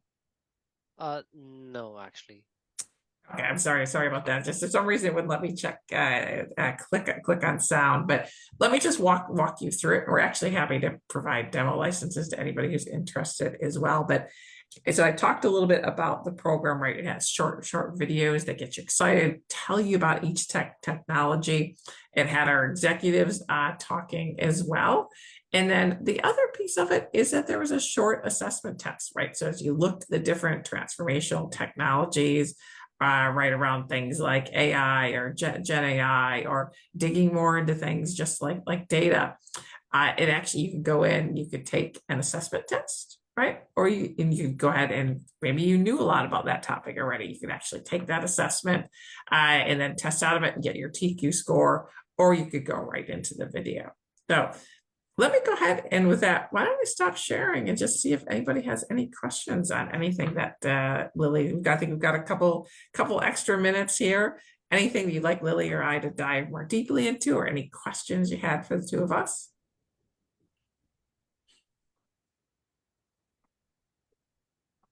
I do see one question about how Accenture implements AI tools for clients that have restrictions on use, since the data may have PII or personal information in there.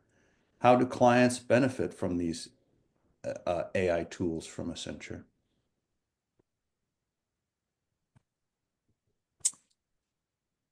You want me to take that? Sure. You want me Sure, to take that one? mind. Yes. So the data restrictions, as well as confidential client information confidentialities, and Accenture has a whole practice emphasized on responsible AI.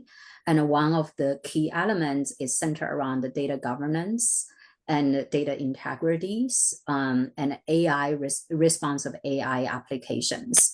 And the practice is to ensure whatever the usage, development, the applications, and whether it's with ecosystem partners or without ecosystem partners, and with Microsoft, and or with OpenAIs, it is following the best practice and within the technology boundaries of the clients.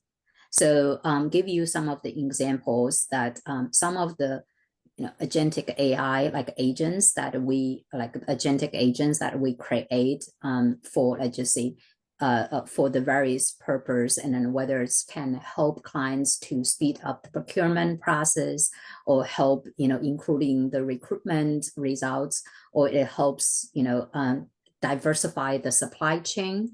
All those agents were actually created within the technology boundaries of the client's technology environment, and following both Accenture as well as client's technology requirement or responsive AI requirement, if that helped answer the question. That's great. Thank you. Another question came in from Maura on, are we promoting lazy thinkers who will simply wait for Copilot to do their work for them? And make their decisions and analysis? Are we being co-opted by this technology? That's a great question, and I don't think so, right? Because to me, right, as a Copilot user myself, right, Copilot, it just gives me a little bit of a head start, right? I'd say one thing, when it expedites some of the more manual or administrative things and gives me more time to actually think, right? So I would say most people don't let Copilot make any decisions for them, but it just gives you some options. It gives you some ideas, kind of gives you a head start or an accelerator.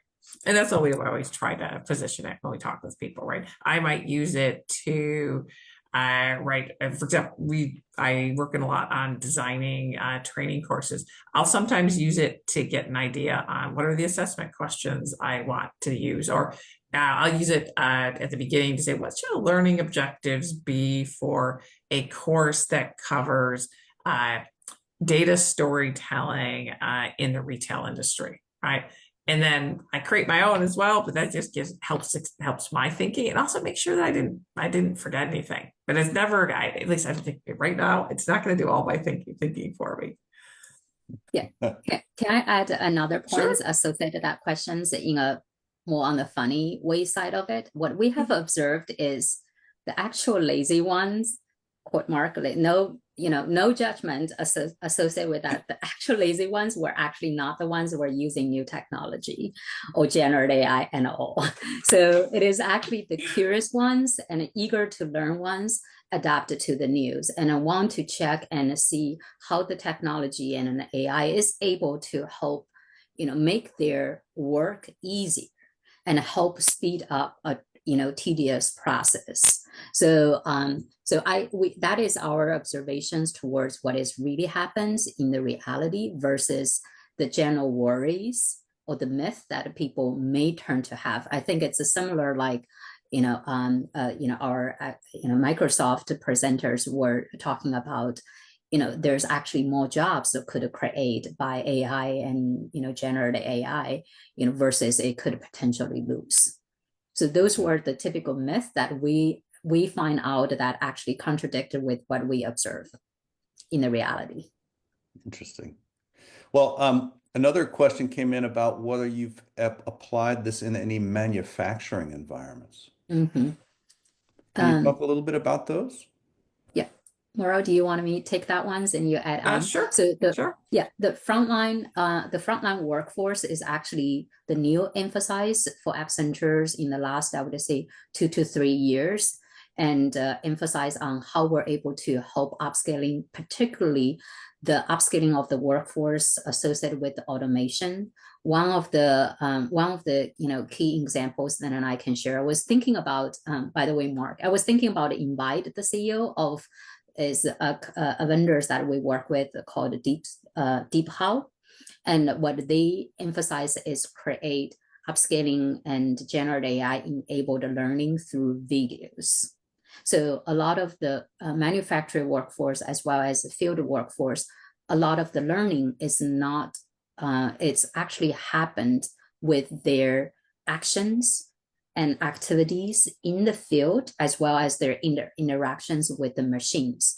What they have been create a technology is to capture those emotions and use AI to configure those emotions into specific SOP and activities and menus, and also using it as a guide for a trainer and learners to correlate of what you do versus what is the the standardized process should be.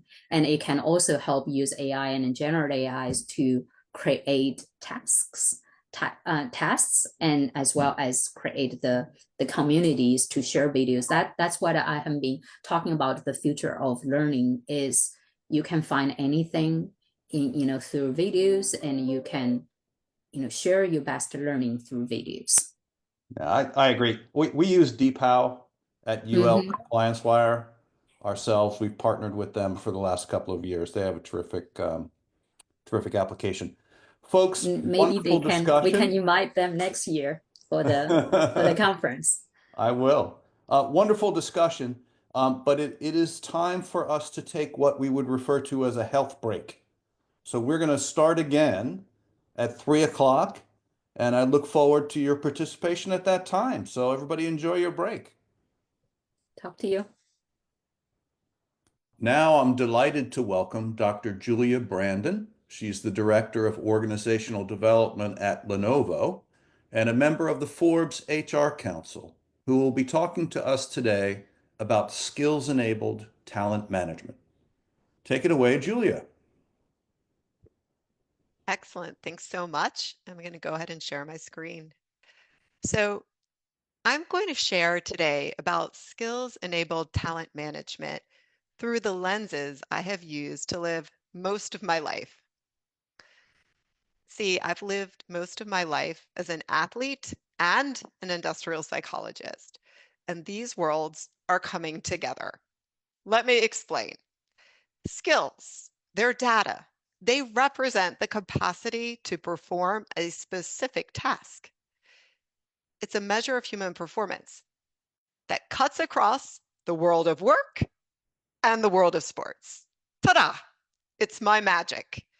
And it's exciting for me as I am an industrial organizational psychologist and a competitive triathlete. Skills bridge the two worlds that I love.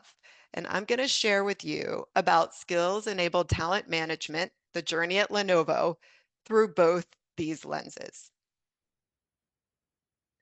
Well, let's start at a very good place. What does success mean? Let's draw on the words of Coach K. Your definition of success should have more depth than the equivalent of winning a national championship.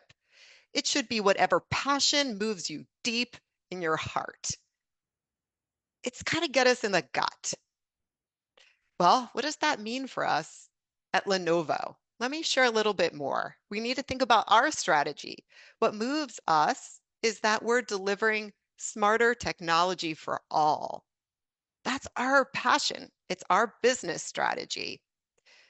And Lenovo has been doing this very well. We're a $57 billion revenue company with over 40,000 employees, serving millions of customers every day in 180 markets. Lenovo has built on its success as the world's largest PC company with a full stack portfolio.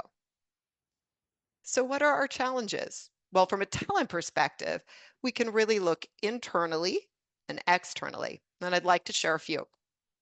When we look internally, we can look at skills and talent available. What skills do we have today? What skills are needed for transforming?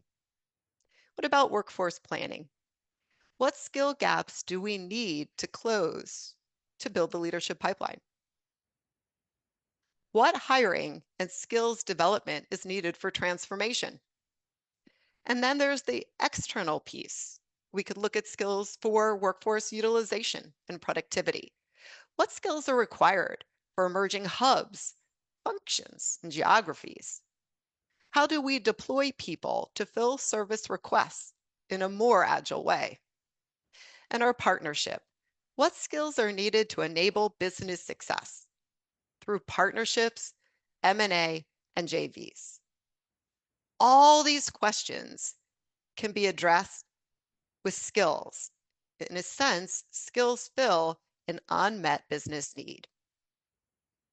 Well, everything sounds great. We've got the right questions. We're ready to go. Well, we had a few lessons learned along the way, especially as we were piloting in our early days. But wait, hold on. Remember what Apollo said? The conversation doesn't end when you fail. That's when the conversation starts. So let me explain what I meant. When we had our projects that didn't quite make it as far as we wanted, we learned some lessons. First, we outlined projects and had key performance indicators that were successful. We delivered all our project material. The hard part was, though, while they worked in practice, they weren't really translating to playing the game. In other words, employees weren't using what we provided. And as we sought to understand why not, it was because our skills work was provided on Excel spreadsheets. Simply put, the information wasn't where the employees needed it, right when they needed it. So we learned our lesson. Skills work has to go at the fingertips of employees, right where the key processes are happening. And being an athlete who likes to push all the way as far as I can, because if I'm going to do 10 pull-ups, I'm not stopping at 9. No, even if I fail as I try for 10, I'm gonna try.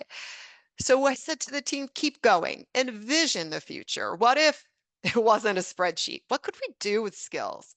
Well, in fact, they came up with great uses for skills-based development, hiring, promotion, the list goes on.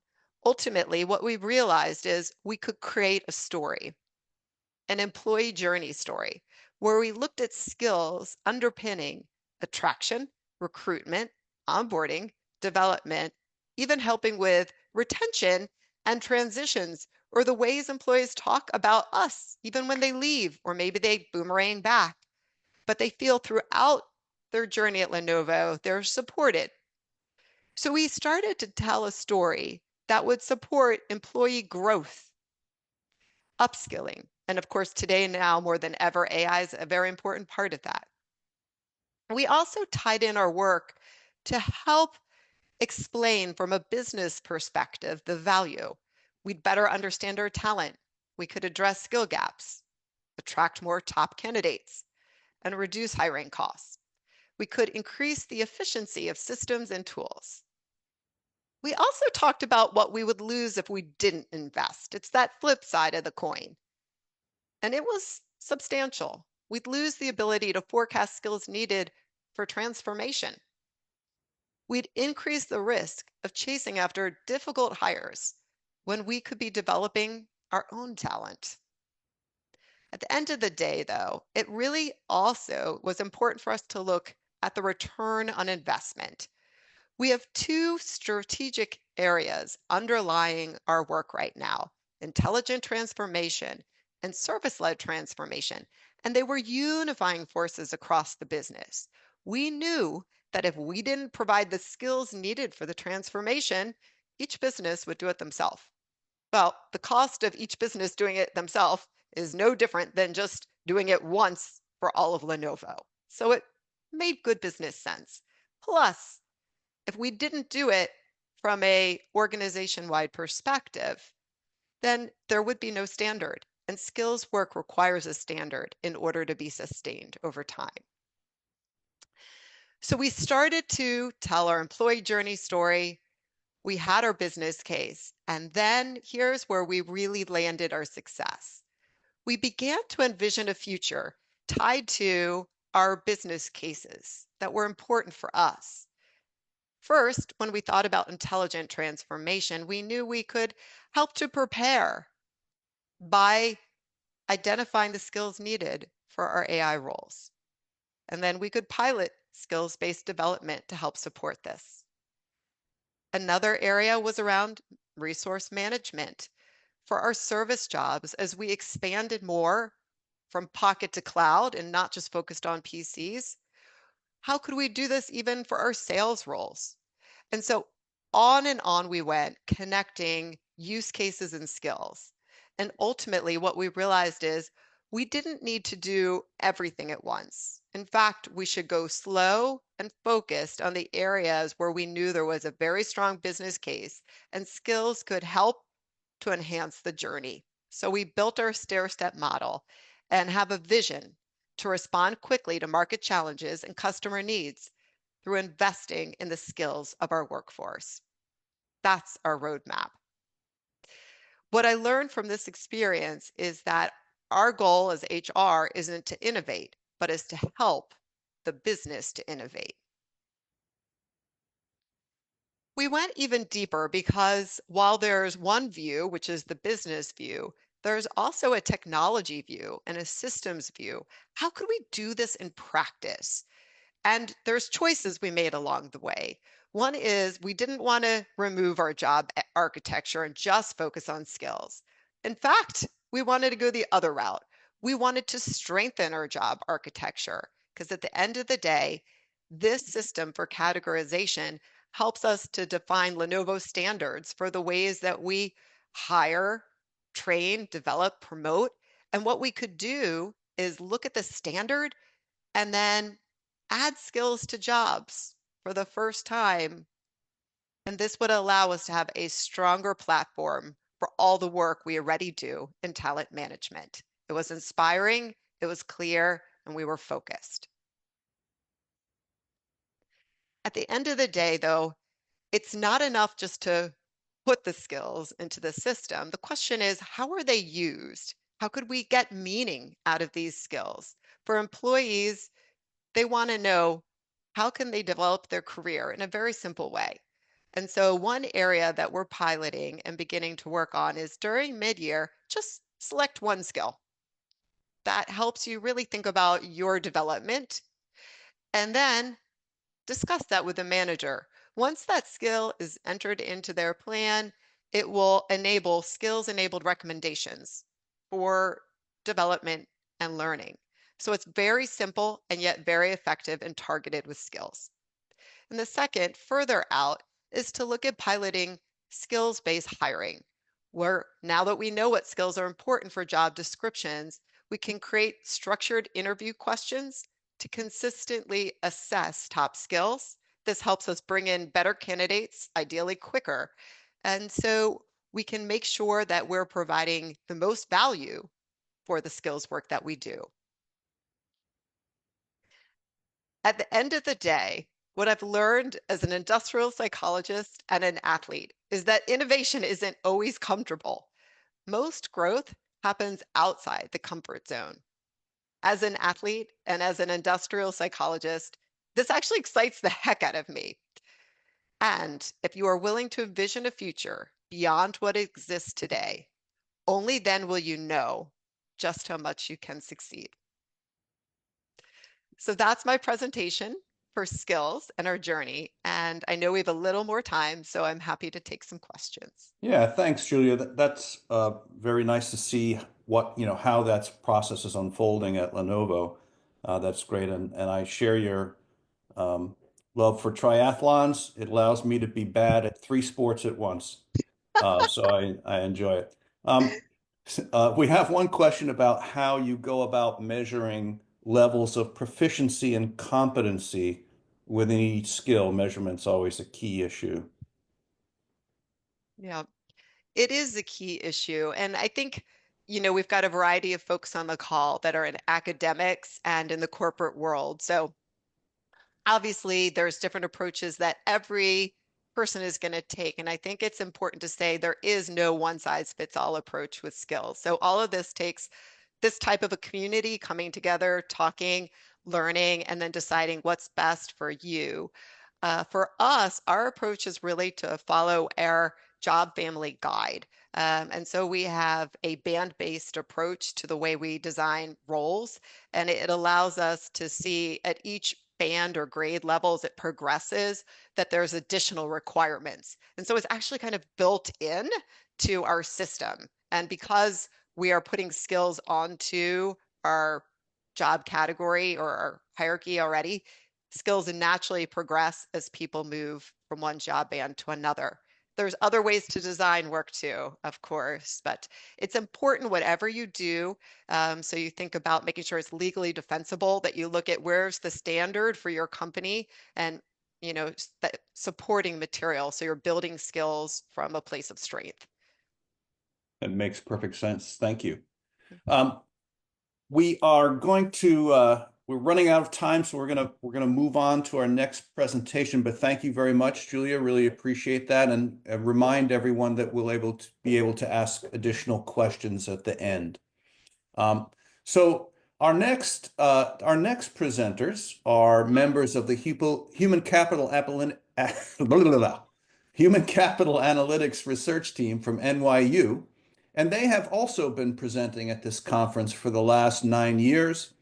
This interdisciplinary research team this year includes students participating in the Human Capital Analytics Lab at NYU. And the presentation of the NYU research team is going to tap into several different data sets, which I think you'll find very interesting on recent trends in job skill demand. Now, the team members include Dr. Paul Squires, who's a clinical professor and director of the IO program in the Department of Psychology at the NYU Graduate School of Arts and Sciences, Catalina Giamarillo, a PhD student in computer science at the Tandon School of Engineering, and a machine learning manager and data analytics center of expertise leader at PwC. And then Yuan Xu, MS student in the Management of Technology program here at the NYU Tandon School of Engineering, and Asim Yaqub, an MS student in IO Psychology in the Department of Psychology at the NYU Graduate School of Arts and Sciences. Welcome. Thank you, Paul, Catalina, Yuan, and Asim. Take it away.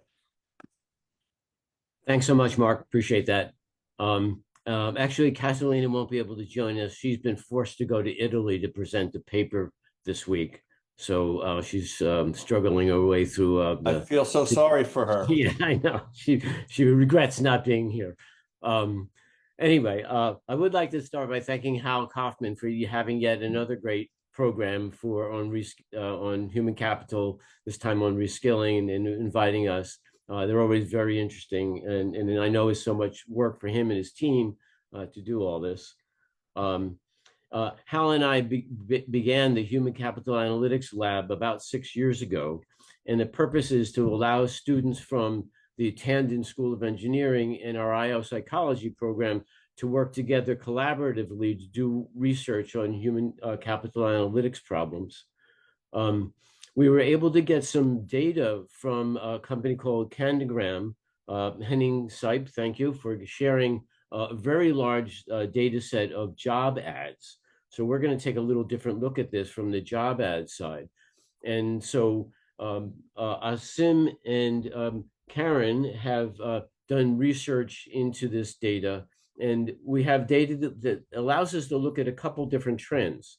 The data has a lot of metadata to the job postings. There are literally millions of job ads from across the United States over the last 5 years. And among the things that we can get from it are whether a job is a remote job ad, as well as a lot of skill detail for a variety of jobs. So the person job fit notion is a common one in industrial psychology, where reskilling is a part of the whole picture of a person job fit. So people want to reskill themselves so they fit into jobs. But this big issue that's also a trend that's underway now is, can I work remotely? Can I work in a hybrid way? So those two pieces come together at the same time as a worker is deciding whether they're going to stay in their job, whether they're going to accept a job ad, how they might reskill themselves to fit into a job. So we had a rich data set to look at these two issues of what skills do you need and what the remote job demand is in the labor market. So Asim is going to go and talk to us about the trends in remote job ads over the last 5 years. And Karen will then talk to us. She'll dive into an area where this is very important, the information technology job family, and show us trends with skill demands in that specific area. So I'll now turn it over to Asim, and you can share what you've learned in your research. Perfect. Thank you so much, Dr. Squires. Thank you, everyone, for being patient and listening to us as our last presentation. So as we dive in, and as Dr. Squires mentioned, this will be exploring remote job trends and perspectives from both the employer as well as the employee side. So very specifically, this first chart here illustrates the actual share of workers in the United States working on-site, hybrid, or fully remote from 2019 through Q2 of 2024. A striking shift occurred in early 2020, as we all know, where fully remote work surged to 70% of the workforce due to the pandemic conditions. But what's notable is how that landscape settled into a new configuration. So as of mid-2024, hybrid work dominates, stabilizing at over 53% of workers. Meanwhile, on-site work remains below pre-pandemic levels at just 20%, and fully remote work has plateaued at around 27%. This confirms what Gallup and US Bureau of Labor Statistics have also observed, a lasting structural change in how the US works. Hybrid models are no longer experimental, they are the operational default for over half of the US workforce. The key takeaway, remote work is here to stay, but hybrid is the enduring middle ground that reflects how companies are blending flexibility with its in-person collaboration. So let's take a step back and consider what's really driving the modern job hunt. So before 2020, employees primarily sought more pay, promotions, and prestige. But today, the ground has shifted a little bit. As we can see on this slide, in 2024, employers also now recognize that 20% of workers would willingly leave their current roles if a more flexible remote opportunity came along. That's 1 in 5 employees signaling that where they work is just as important as what they do.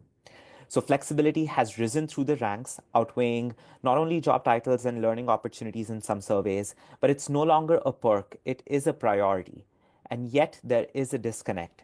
Remote jobs make up just 11 to 15% of total listings, while the demand for them has really tripled, according to LinkedIn's global talent data. The message couldn't be clearer. Job seekers are sending signals, and it's up to employers to hear them. But companies hoping to retain top talent in a competitive labor market, flexibility isn't a compromise, it's a competitive edge. So what we've further done is taken this chart, which breaks down the share of workers by industry in the US who teleworked in 2024. And it really tells a powerful story about how skills and tasks shape flexibility. At the top, we see industries like finance, professional services, and information technology. These sectors lead in remote participation, with over 1/3 of workers fully remote and even more in hybrid setups. Why is this the case? These jobs are largely digital by default, they rely on tools, data, and collaboration platforms, and not just physical presence. On the other end, industries like manufacturing, healthcare, oil and gas are deeply location bound, as we all know. These roles often require hands-on tasks, physical equipment, or direct client interactions, which really truly limits the feasibility of the full-time remote work probability for them. But here's where it gets interesting. We're seeing a growing middle ground. Sectors like utilities, education, which weren't traditionally seen as remote capable, now show rising hybrid participation. This signals that even in physical industry, certain roles like IT support and curriculum designers are adapting to partial remote models. Research from McKinsey and Burning Glass suggests that the most teleworkable jobs are those requiring cognitive, analytical, and communication heavy skill sets, while manual or reactive roles remain tethered to the worksite. The key takeaway: remote flexibility is not just about the industry, but it's increasingly about the task type, skill intensity, and how adaptable the role is to digital tools. That's where organizations should focus on when designing the future of work. So let's pause for a moment here on this number: 80 million US workers. That's the number of people who now work remotely at least 1 day a week, and nearly 30 million do so full time, 5 days a week. These aren't just statistics, they're a reflection on a fundamental shift in how, where, and why people work. During the pandemic, remote work began as a necessity, but what we've seen is that it's become a strategic preference, tightly tied to well being, autonomy, and productivity. But what does this mean for the person job fit? It means that the definition has evolved. Today, a good fit isn't just about a skill match or a job title. It's about aligning with a worker's preferred way of working. If an individual thrives in a remote or hybrid environment, forcing them into a rigid, on-site role undermines performance, engagement, and retention. In this section, the takeaway is clear that the future of the person job fit must consider not just the job itself, but also the format in which it's delivered. Flexibility is not an exception, it's becoming the expectation, and employers who embrace that reality will be the ones best positioned to attract and retain top talent. So what we've done next is an ARIMA model, and this ARIMA-based forecast uses data from Candogram that reveals not just where remote work is headed, but how it's changing in terms of scale and scalability. So after peaking during the pandemic, remote job postings have experienced a clear downward trend, and this model predicts a continued decline in remote job availability, leveling out at a significantly lower volume than what we saw during the height of 2021 and 2022. That matters. It suggests that while remote work is here to stay, it's doing so as a narrower, more specialized offering, not as a mass market solution for all roles. This aligns with the national trends that even though 80 million workers engage in some form of remote work, fully remote job postings now make up just 11 to 15% of listings, according to LinkedIn and BLS data. The demand remains high, but the supply is tightening. Importantly, the model still shows a predictable seasonal rhythm, dips during winter months followed by recovery peaks, which we will explore in a bit. For HR and talent leaders, the insight is clear. Remote work isn't disappearing, but it's becoming more selective. Strategic roles remain remote, but volume hiring may shift back to hybrid or on-site roles. Understanding this shift can help leaders plan smarter, hire better, and align their employee value propositions with what's actually available in the market. So we also now wanted to take a look at a change in remote job by the states. And while the location of a remote job listing does not typically matter to the person applying, we wanted to know which states are contributing the most to these work from home opportunities. To find this information, we calculated the total number of jobs by state and then divided that by the state's population to determine the number of jobs per capita. Leading the nation in the remote work adoption per capita is Washington, D.C., where the volume of remote job listings far outpace the population size. The district exemplifies how federal agencies, policy think tanks, and private consulting firms have embraced virtual first operations. Whether you're a policy analyst, contract manager, or a digital communication specialist, DC continues to set the benchmark for flexible work. Traveling a little bit further west, Wyoming surprises us as the second highest state for remote jobs per capita. Despite its sparse population and expansive workforce, it has increasingly shifted online, possibly driven by necessity and the growth of remote-friendly roles in education, healthcare, documentation, and insurance underwriting. Next on the list, we have North Dakota, where remote work is on the rise across industries such as agriculture technology, administrative services, and IT support. Employers are tapping into the state's skilled workforce without requiring relocation, helping businesses save on overhead and broaden their search. At the other end of the spectrum, states like California, Florida, Texas, Michigan, and Oklahoma, while boasting high raw remote job counts, actually rank lower when adjusted for population. In California, for instance, despite being home to the Silicon Valley and hundreds of remote-first companies, the per capita availability of remote jobs is relatively low, and this could be due to the sheer size of the labor pool. And this suggests a more competitive environment for remote seekers in larger states where demand may outstrip supply. It also hints at a higher presence of hybrid on-site job structures in these urban centers, particularly in roles requiring in-person collaboration or specialized infrastructure. So in this slide, what we also tried to do was do an ARIMA forecast for remote job growth in the top 3 and bottom 3 states from 2021 to 2025, again, based on the data from Candogram. And again, for what we do, what cautiously say is to interpret this accurately, we need to do so beyond just the raw volume and consider the remote job availability per capita. So states like California, Texas, and Florida top the forecast in absolute number. Their remote jobs are projected to grow steadily, driven by tech, finance, innovation-heavy sectors. But when adjusted for population size, their per capita remote job availability is surprisingly low, especially in Cali, which ranks near the bottom of the per-person basis. That tells us that the competition for remote jobs in larger states is intense. Meanwhile, for states forecasted at the bottom, they show flat or minimal change in projected remote job postings. Yet per capita states like Wyoming and North Dakota actually rank amongst the highest in remote job availability. This suggests that while the total volume is small, access to remote jobs may be more equitable for residents in these smaller states. The takeaway is about visibility and access.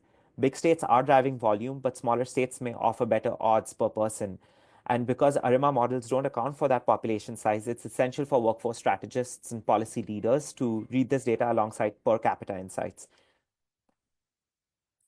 Finally, as we close out this section, we wanted to talk about the seasonal decomposition, which is this decomposition chart that helps us zoom out and see the bigger picture of remote work trends in the US, not just where it's going, but how it moves. And the data here clearly shows predictable hiring cycle, very much aligned to traditional jobs. Remote job postings drop each winter, especially in December and January. No surprise, given the holiday and slowdown in hiring, but just as reliably picks up in the springs and early falls, aligned with fiscal planning, onboarding windows, and graduation cycles. This is a strategic opportunity for HR leaders, aligning campaigns, budgets, and outreach with the rhythm of the remote job demands to maximize visibility and impact. Then there's the residual component, that unexpected spikes and dips. These short-term shocks remind us that even as remote work matures, it's still sensitive to external forces. And the remote hiring ecosystem is showing signs of resilience and adaptation, bouncing back quickly from disruptions. So what this tells us that remote job is no longer just a simple short-term trend. It is a system, and like any system, it does have its seasons, triggers, and thresholds. And for organizations navigating the space, the winning strategy is to combine predictive planning with agile response, timing the talent pipeline while staying flexible to meet sudden shifts. As we move forward, the question isn't if remote work will remain, but how well we align our workforce strategies with these rhythms, regions, and realities that define this era of work. With that, I'll move it on to Karen, who will speak more about role-specific trends. Okay, and thanks for Dr. Square's introduction, and thanks for Asim shared information about person job fit. Then I will talk about role-specific trends. This graph shows next page. This graph shows how demand for top jobs evolved between 2021 to 2025. We observed that overall hiring amount peaked in mid-2022. It followed by decline across most roles. So let's take a closer look at the top 3 job titles that stood out both in count and trend: software engineer, consultant, and assistant manager. So we can see from the next page, first, the software engineers dominated job posting, and it surged especially during 2021 to mid-2022. But after mid-2022, it dropped fast due to tech layoffs and generative AI automation. Secondly, we can see the consultant and assistant managers' roles stayed resilient. These roles tend to be more coordination-based or more operational-based, which are harder to automate. So let's move to the topic most job seekers care about. It's part 4. I agree that the soft skills will be key differentiators between human and AI. But Techshrm database tracks 77 technical skills in 13 categories from millions of job ads. So I will talk about the tech skills then. And I will dig deeper into 2 important skills categories. That's AI, machine learning, data science, and the databases. The next page, we can see the breakdown of what was going on before generative AI time. We define the period between before early 2023 as the pre-generative AI time because most generative AI tools like Microsoft Copilot, ChatGPT hadn't been widely used in the workplace. So in the top 10 skills showing in the job postings, we can say the SQL stayed stable as the most popular skills. And Python, we can say the biggest rise, increased 3%. SAP, Oracle, and C++ experienced little gains, and the C# didn't move much. So in short, this was a period of slow shifts, but Python's demand was growing the most, and SQL was the #1 in-demand skills. And the next page we can see in the post-generative AI era, our team are curious about while Python still grew in demand, while SQL be the most popular skills, while SAP, Oracle, and C++ continue to increase in job postings. So the answers for all these 3 questions are no. It can be answered by this graph. We can say the purple bars show current job counts monthly, and the orange lines shows growth over the past year. Most pre-generative AI training skills saw significantly declines. The Python declined 17%, SQL dropped near 50%, SAP decreased 16%, Oracle decreased 20%, C++ decreased 35%. So the SQL is no longer the most required skills. The Python ranks #1. And in the top 10 skills, we can see only machine learning showed growth, up 2%. So in the next page, we can see the reason behind the stories. This is a signal of where the market is heading. The generative AI tool now handle many tasks we used to script manually using SQL or Python. At the same time, the job market is shrinking. So the company wants tools with faster workflows and more automation. So that's where machine learning comes in. And to understand why machine learning is trending, we need to play it in context. It's a part of broader AI family, and it's become a core layer of AI, generative AI system. So this chart shows the real impact. It's monthly job count. The purple bar is the monthly job count, and the orange line is also the year-of-year growth rate in the AI, data science, and machine learning skill category. While machine learning grew just 2%, the tools that support AI pipelines like scikit-learn, TensorFlow, and Pandas, they are growing over 100% or near 100%. That means the ecosystem around AI is where the new jobs are emerging. The next page, what does this mean for reskilling? It means what matters is knowing how to use tools like scikit-learn, building AI workflows with Pandas, and deploying them with TensorFlow. These skills in AI, DS, and data science skills categories are becoming more and more popular. So next, we can see another skill category, databases. There are clear trends in this skill category, and it's tied to important trends. The Oracle is still leads the job count, but the growth is happening in newer tools like Amazon, DynamoDB, and MongoDB. These are cloud-native databases built for scale and speed.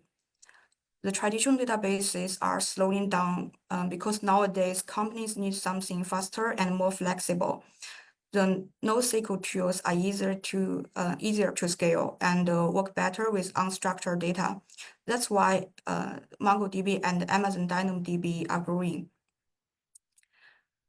There are 13 skills categories, but for today's presentation, we choose to dive deeper into 2 categories. One is AI, data science, machine learning, because that's where the biggest generative AI-driven trends are happening.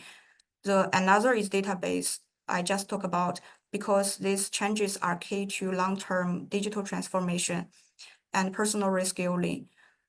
Let's move to the final takeaways. In summary, the job postings are down overall. There are a growing gap between the candidates' expectation and opportunities. The second point is about the geographically shift. Smaller states like DC, Wyoming, and North Dakota now lead in remote job availability per capita. When it comes to industry, the tech, finance, and healthcare are still leading the hiring. But technical skills companies want are changing so fast in the pre-generative AI era. The most popular skills were SQL, Python, Java. They are very coding heavy. Now in the post-generative AI era, we are seeing that the demand drop. These tools aren't going away, but they are no longer the differentiators. Instead, the increase is in the skills tied to automation, generative AI, and cloud-native tools. The tools like TensorFlow, Pandas, and scikit-learn are growing fast. In databases, it's same stories. MySQL, SQL Server are shrinking, but MongoDB and DynamoDB demand are growing. So for job seekers, don't just go after the most popular skills. We have to follow the technical changes, adapt to them, and differentiate ourselves by training skills in generative AI era. Of course, the landscape is changing so fast, but we believe the thoughtful reskilling can eliminate the gap between job seekers and employers. So that's our play. We're happy to hear any thoughts and take any questions. Fascinating data. Thank you very much. I really enjoyed listening to that. I'd like to start with the first question, which is, things like machine learning are not necessarily, a programming skill or a tool. It's really sort of the knowledge of how those things work. So, that doesn't lend itself to programming per se. It's more knowledge about how algorithms work to begin with, how to understand the statistical processes that are going through in machine learning. So what do you think that says about how we have to educate the people of tomorrow to be able to do this type of work, given that the advances in the tools are sort of taking away the necessity to do the programming pieces? Well, it's true that if you're doing programming for a machine learning algorithm, building a neural network or a large language model, that it's now much easier to write the code because you just go get Copilot or some other agent to draft out the code for you. And my own experience doing this, it's been great, because while I do both Python and R programming, I can build much faster a model by getting something to start the code for me, and then I just modify it. I know the big picture of what I want to do, and I can design that, and it just happens faster. So I think it's all these tools are great job aids to make that kind of work happen better and faster. That's So been Karen, my you have experience something? as well. I mean, Yeah. yeah, I mean, I teach R, and then, in my courses this year, I'm requiring students to use AI tools to generate initial code and then, kind of work on it. But you still need a little bit of that coding skill. So some other questions that came up are, on the tech skill shifts, what do you think that they mean? How do these shifts reflect the type of work and business outcomes that are changing? Karen, you want to address that? For this question, how do the shifts reflect the, I need to say the question again. What does this mean? Yeah. How do these shifts, what are they changing about the type of work that we need to do and the types of business outcomes that we're striving for? As you see all these trends, what do you think, what's left for us, what's left for us on the human side, maybe, if I try to interpret the question a little bit. Our Techshrm dataset tracks tech skills only. It's from the technical side, not about the soft skills. So these tech skill shifts are tied to the generative AI automation, and the data are moving to the cloud platforms. We all know is AWS, Microsoft Azure, and GCP. So this shift reflect our works are more related to this technical advances like generative AI, data moving to the cloud platforms. So it will also affect our work and also the business. So it's tied to the high level trends. So Karen, you made a point before that I thought was a good one, that the database tools, for example, are faster and quicker to deploy, which means then the planning has to happen faster, and it's less about the technology of it than being able to move quickly and be adaptive. And I would say the same thing with move toward TensorFlow and scikit-learn and those tools. Now it's a matter of how you deploy them. So again, this speaks to the higher level cognitive skills that are in them that make the differentiation more than the technical part of it. Yeah, I guess the worry is always we're going to be replaced. I remember this cartoon about the cockpit of the future, and it had a pilot and a dog. And the pilot's job was to sit there, and the dog's job was to bite the pilot if he tried to touch the controls. Yeah, it was completely automated. All right, so thank you very much. Fantastic stuff, really interesting data. Again, we will have some more questions for at the end. But before we move into the final segment of the conference, I just wanted to recognize the conference team members who have been working very hard to put this together, and they're members of the Techshrm Executive Board, or E-Board, here at the Tandon School of Engineering. I would definitely want to recognize Siddharth Satya Anand, who has been the conference coordinator and the president of Techshrm, Sneha Srikanth, our treasurer, Sahana Ravakumar, the vice president, and a programming coordinator, Alicia Lee, and then the junior board members, because without their ongoing tech support and dedication and critical contributions in arranging this conference, we just wouldn't be able to have it at all. And also, the executive board of this award-winning Techshrm chapter at NYU Tandon helped organize many valuable professional and career-related events for students, and I've participated in many of them. They're wonderful, including some of our successful graduates in people analytics and people analytics related activities, as well as networking and mentoring events. So we'd like to share with you just a short 1-minute video to talk a little bit about the wonderful things at Techshrm and people analytics to share with the audience. All right. Well, we're going to move on then. So thank you, Siddharth. We gave it a shot there. For the next segment, I want to introduce our conference coordinator, who is also the president of Techshrm, Siddharth Satya Anand. Hi, everyone. Techshrm is an allied club at NYU whose work is recognized at the national level.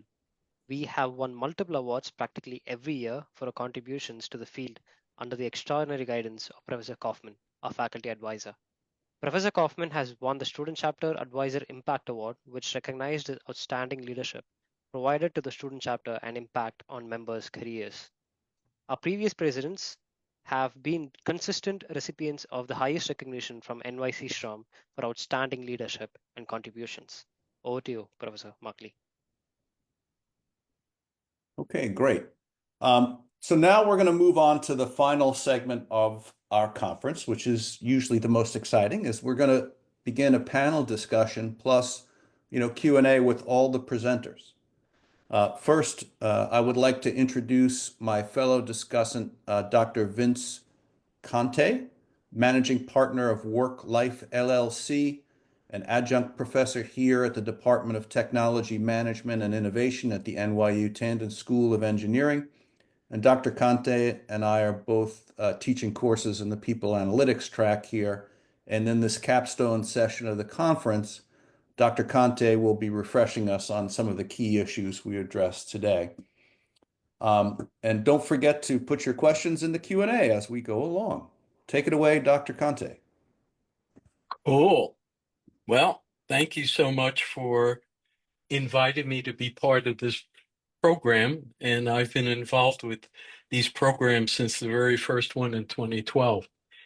And I really enjoyed this one, partly because of the diversity of different perspectives that were presented. We got a great overview from Alan. We got into specific applications through Microsoft and Jen Lee and our colleagues from Accenture, and then the student presentations, and also our triathlete giving us an understanding of the balance of body and energy in what we do. And so it was a very diverse presentation of what this is all about, really, AI. As a way of prompting my own thinking, I got onto ChatGPT and I asked for a particular set of questions to ask the panelists. And it came up with 20 questions that were not so exciting or so surprising. In fact, almost all of these questions were already answered by our panelists because of the thoroughness of their effort.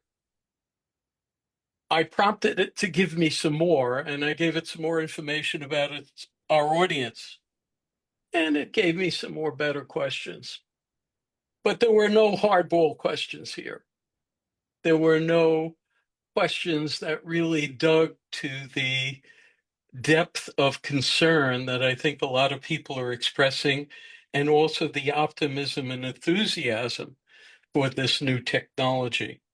So I wanted to ask our panelists to reflect on a few things. In some ways, maybe drawing from what they've already said, but also adding a little bit more depth in these particular issues. So one of the questions that comes to mind is the issue of change management, which is largely what we've been talking about. Over decades, or even large parts of centuries, industry has accumulated a lot of bad karma in how it has dealt with people and change. If you remember back to some of the changes at GE during the Jack Welch era, Jack Welch was labeled Neutron Jack because he disseminated a lot of the workforce. And so there have been many layers of change that have put people not necessarily in the top and center in the minds of the priorities of the changers. And so I'd like to ask each of you, from your own perspectives, how we can overcome a lot of cynicism and a lot of fear associated with today's version of change, in spite of our hope and optimism about what it's going to add to our society and all the new things that we're going to be able to do, people still see this change with a lot of cynicism, fear, and the expectation of um, some loss, a loss of place in society, a loss of economic wealth, whatever. So I'd like to open that up to our panel and see if they can focus in on some things that they've experienced. And obviously, we got a good perspective on that already from Julia in her kind of triathlete stoicism. But I'd like to open that up. How do we deal with the apprehensions of people in the face of past trends in how we deal with change and the introduction of new technology? And I would just say, ask our panelists to, turn on your mic and chime in as you wish. Well, maybe I'll say a few things. So I actually think one approach is what's been discussed on this conference is reskilling, and the companies, as is true with many of them from what we heard, and have active, effective programs for reskilling so that people understand what they need and there's a path to get there. So companies have to be proactive about reskilling would be one way to diminish stress and anxiety and uncertainty. I happen to be one that tends to be more optimistic about new technology and change. I could probably chat GPT the quote, but I remember reading about the 1960s when computers first became personal computers with all the terrible forecasts of job loss. And as we all know, the technology industry and computer industry created an incredible number of jobs. So maybe I'm just naive and overly optimistic, but I don't see as dark a picture. But people are anxious, and the reskilling approach, I think, is a really good one. Yeah, And that theme has come throughout this whole program. I think reskilling has been the highlight here, right? It's pretty clear it affects employee engagement and retention as well. Companies are differing on that regard, based on Alan's data. And, it seems pretty clear that if you focus on that reskilling, it's super helpful to your business. And this is Moira from Accenture. I can jump in as well. I think you hit kind of good, a couple good notes there. One, it's right, providing the reskilling opportunities, right? Employees are excited about skilling, right? The whole right idea, right? I think of being able to have tangible market skills that they can use not only at their company, but at other companies as well. Or the quote, skills are the new currency. So making skilling readily available. This sounds simple, but make it fun too, right? Make it exciting, right? Make it easy to access that new skilling. Don't make it scary, right? Meet people where they are. But the other big piece is just making sure from top leadership down to people's managers, that people are giving messages, right? Right, excitement, right? Giving messages that, right, this is technology that's going to help us, right?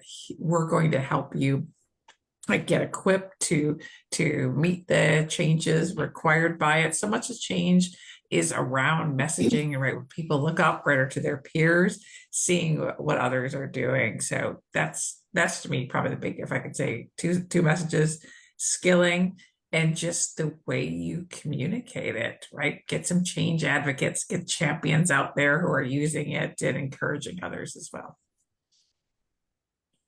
If I may add, if there is a benefit of that technology, there's no way stopping that technology. When ATM first introduced, a lot of bankers were worried about their jobs going away, but their job changed. Their job from providing cash and collecting cash, their job became more marketing agent, more customized sales service agent.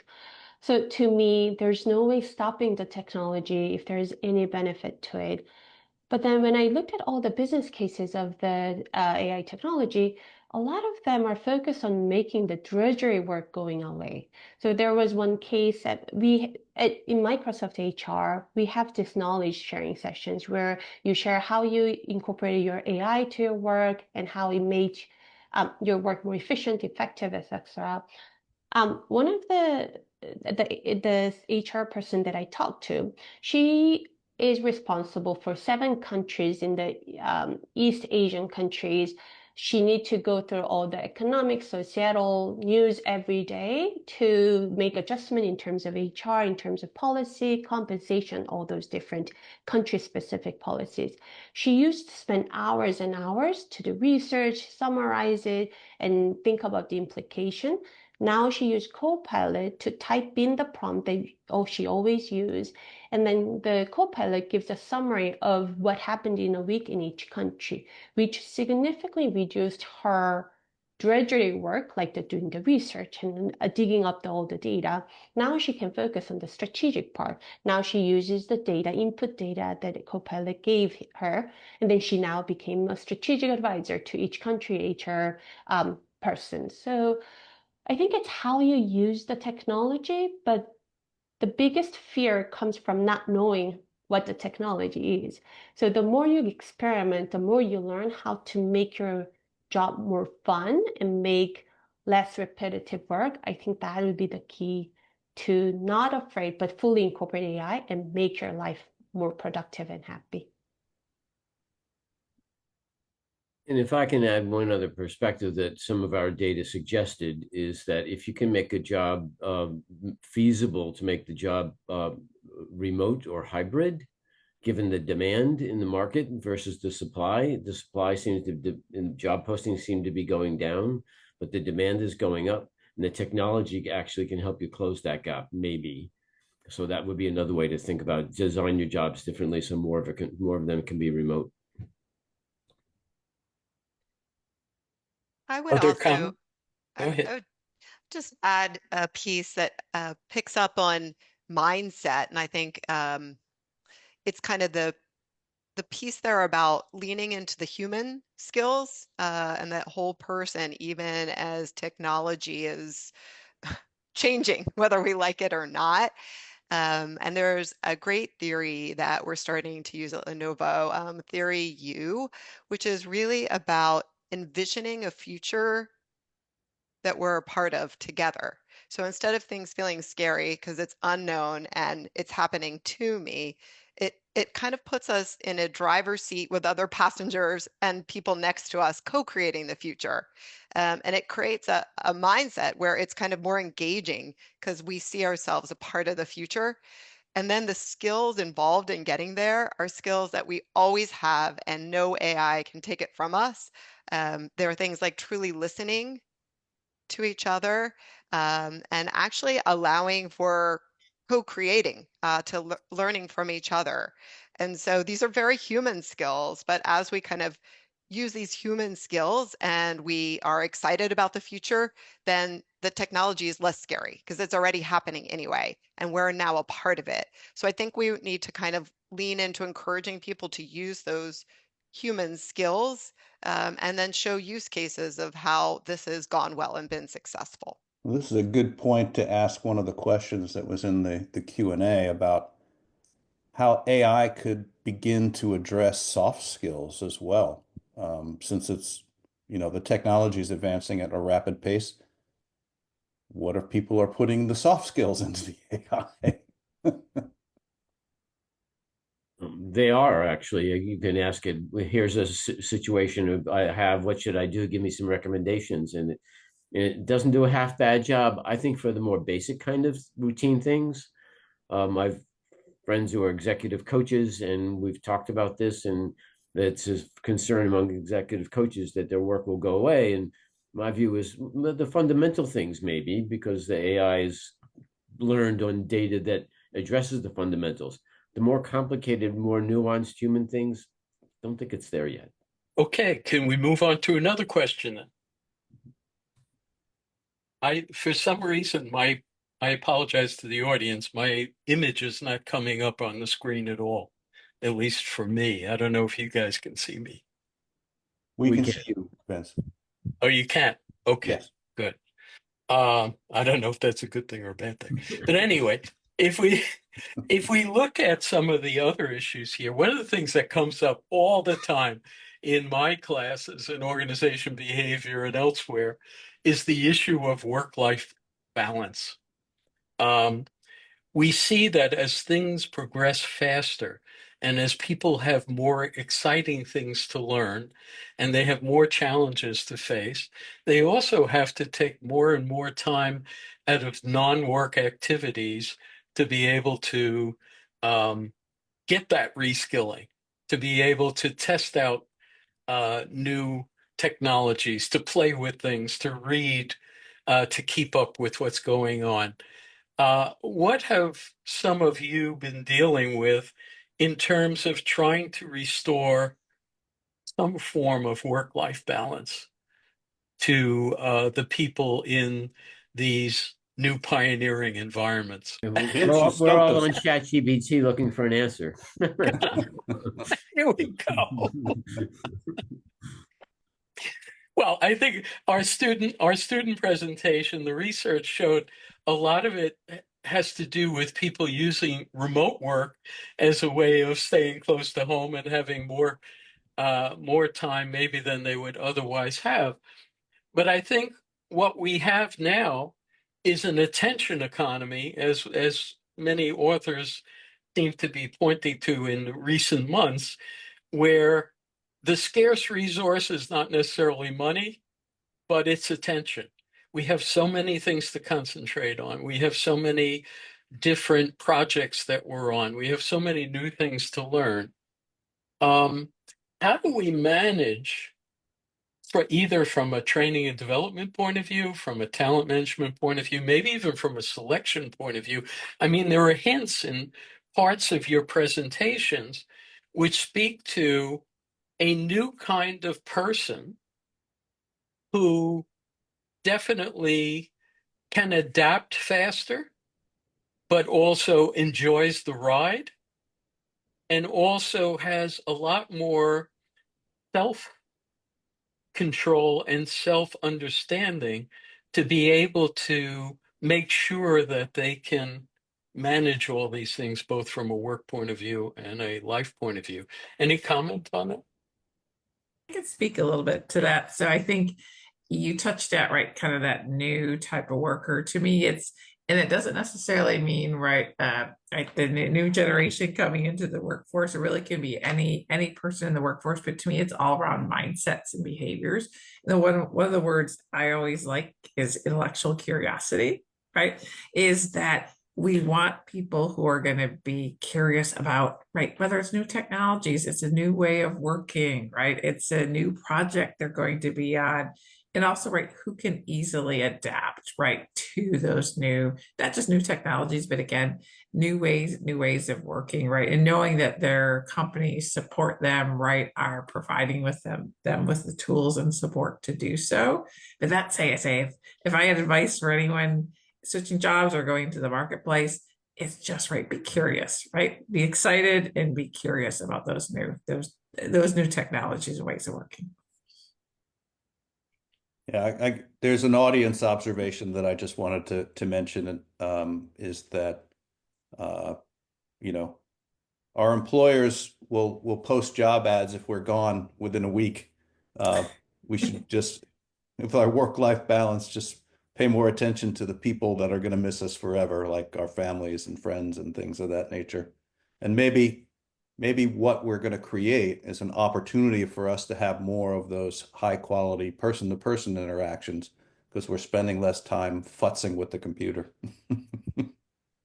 Futzing with the computer. I think the computer is futzing with us.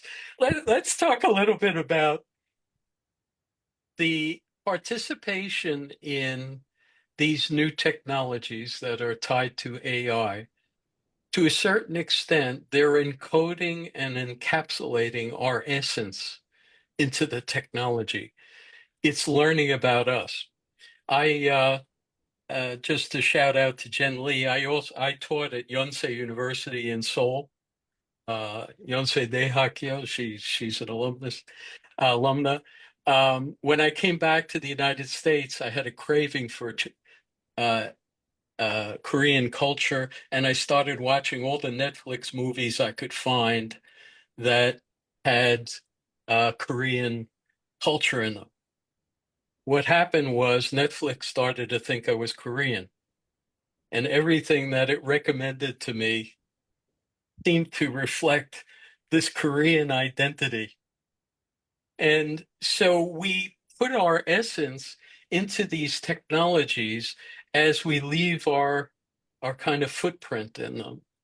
And a lot of concerns that I've heard over the years in working with employers and employees who were involved in new technology is that they don't want to give their core secrets, their tacit knowledge away to the technologist, because the technologist then owns their human capital and they become less valuable. Now we have a very interesting process where the technology is actually monitoring our thoughts, sometimes our feelings and sentiments, and our intellectual processes in a way that's very ongoing and surreptitious. And so I see a major change management issue here in that we are, in effect, sharing our being with these new technologies. And in so doing, we're making a bargain that we have to decide whether or not it's worth it to us. Are we getting a fair shake here? And I know that this is controversial. I know that as a good discussant, I probably shouldn't be talking about such difficult things, but surely in the workplace today, people must be voicing or reacting to some concern that they are being their essence is being taken from them as they are working, and when they leave, it stays behind. Any thoughts on that? So in my perspective, there will be a constant struggle between customization and privacy. So the more you put your information to your AI, the more customized, easy to use Copilot that you can create versus you're losing your privacy. So I think there will be a constant struggle between the two. There is a lot of research that frictionless interaction is the best way to draw customers. In order to reduce friction, you need to have more information about you. So a lot of technologists now saying that we are moving into the Asian economy. We will all have one agent who can do everything, like ordering food for us, making travel plans, making the reservation. The more they know about us, they will know our preference so that one agent can serve all those work. But again, you're giving up your privacy so that the agent learns your preference. So I think there will be a lot of struggle about how much, and a lot of data that we put into the LLM model will be recycled as an input data for revising and upgrading those LLM model. And like how much fair share we as a data provider have, I think there should be a policy discussion on how much of it is our own data that we can have a fair share of the profit out of it. Anyone else? Yeah. We did So how do we create? Go ahead. Sorry, we published a paper a few months ago where we did this sort of differently but deliberately, where people with a lot of experience who would be retiring would speak with generative AI, which would interview them and collect answers to their questions, and then combine that. At least in our world, there's a lot of published material and so on that most of our experts have generated over the years or decades, and putting that all together to have like a johnsmith.ai John's gone, but if you want to chat with him, you don't necessarily have to disturb him on his, hike in Spain. You can go to johnsmith.ai and have a conversation. And that little experiment really generated a lot of interest. It worked really well. The other day, I saw, and I just put it in the chat, Marshall Goldsmith, who is widely recognized as one of the, probably top 2 or 3 executive coaches in the world, put all of his material into a marshallgoldsmith.ai. So that, and he calls it his legacy. So he's apparently nearing retirement, but you can always be coached by Marshall Goldsmith by going to marshallgoldsmith.ai.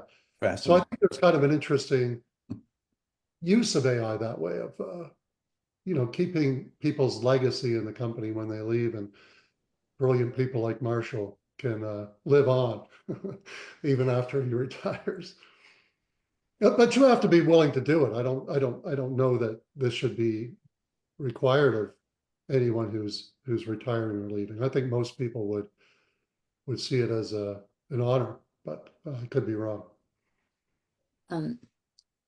Maybe I can also share my kind of like individual fears oftentimes, as well as some of the reflections to make peace with that regarding of the use of AI and the impact of the essentials of my individual identities in a way. So I don't know, have any one of you have tried ChatGPTs in a ways and I say, hey, ChatGPT, based on how much you know about me, draw a pictures of Lily.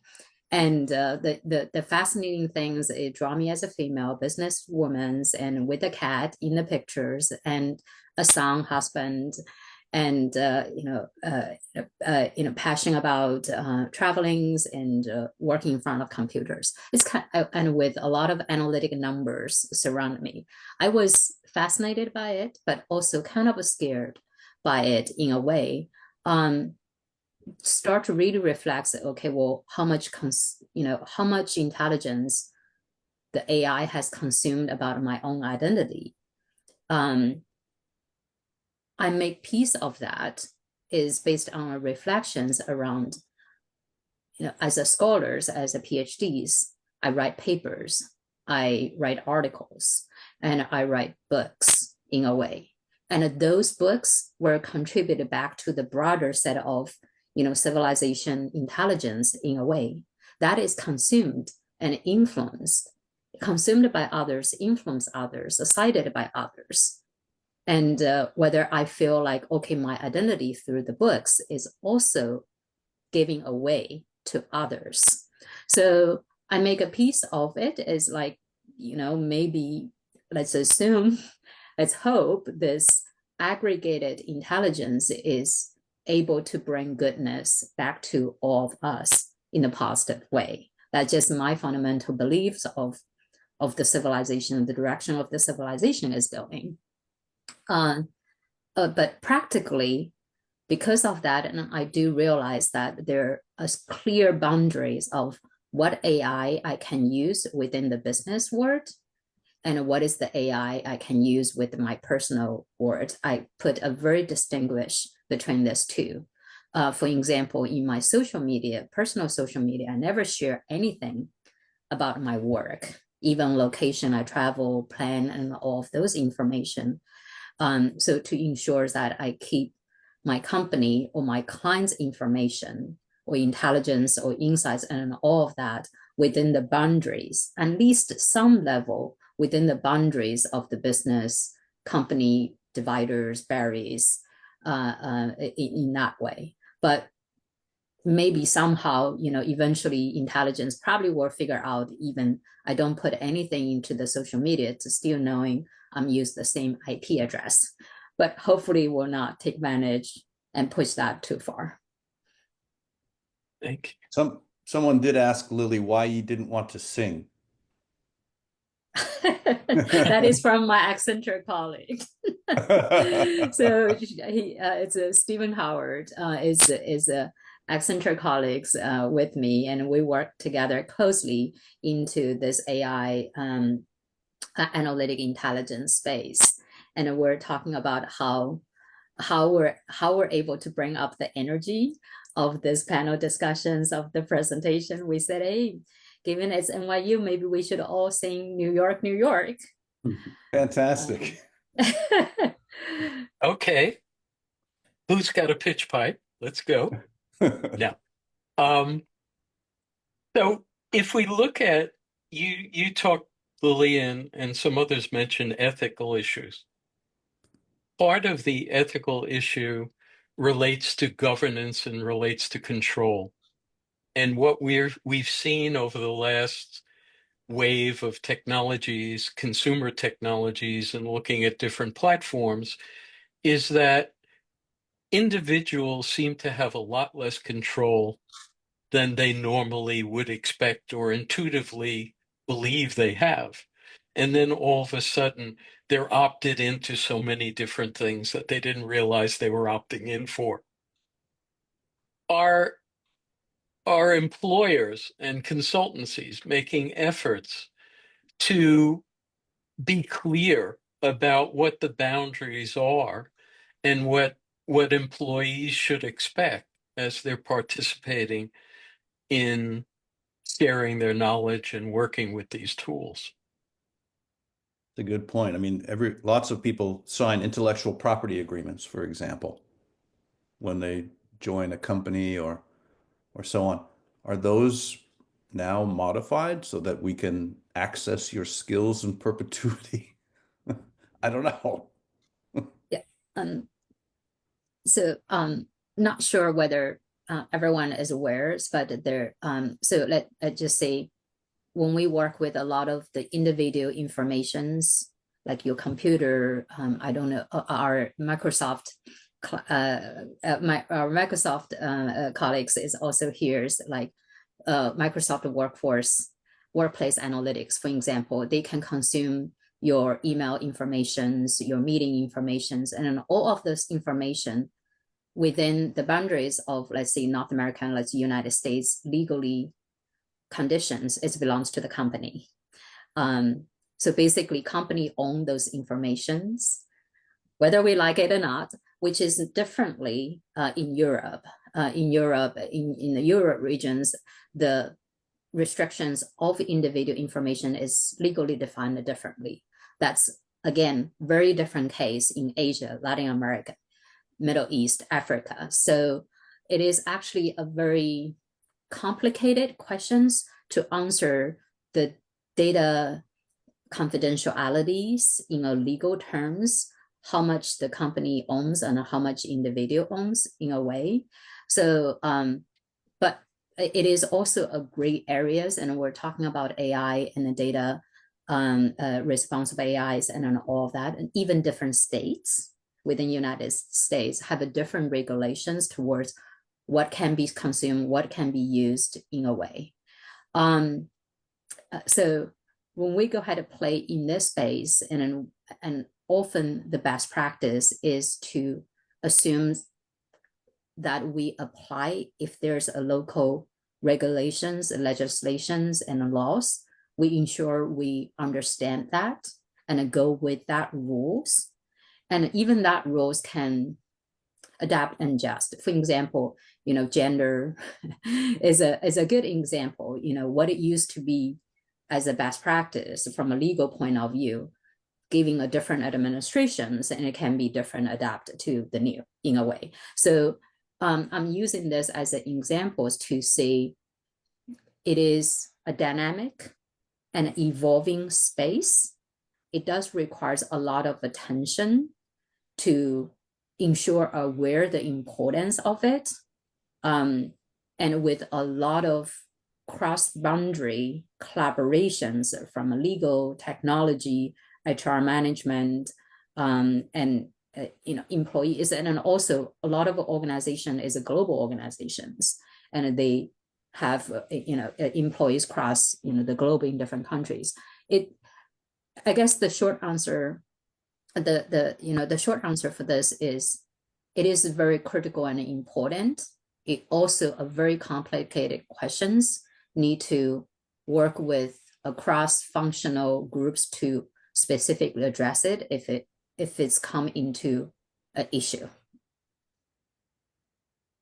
You also bring up an important point about, since this movement in technology is global and international, there certainly are different cultures perceiving these technologies differently and willing to get on the bandwagon with them.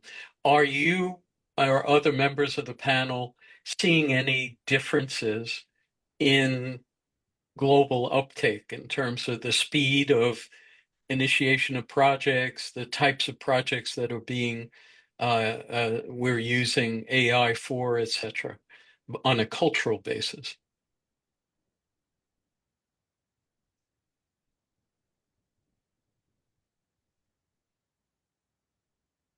Well, I can speak to some of the things from my experience. We're using the heck out of it to try and globalize our offerings. And that's one of the major benefits that we've been experiencing, is that, you know, prior to this latest generation of tools, translation of things was much more of a chore. We're seeing a lot of efficiencies in that. So I think that helps us get our products and services more globalized. But I can't say that I know much about how other cultures are doing uptake of AI. I'm watching the legislation, the AI legislation in the EU,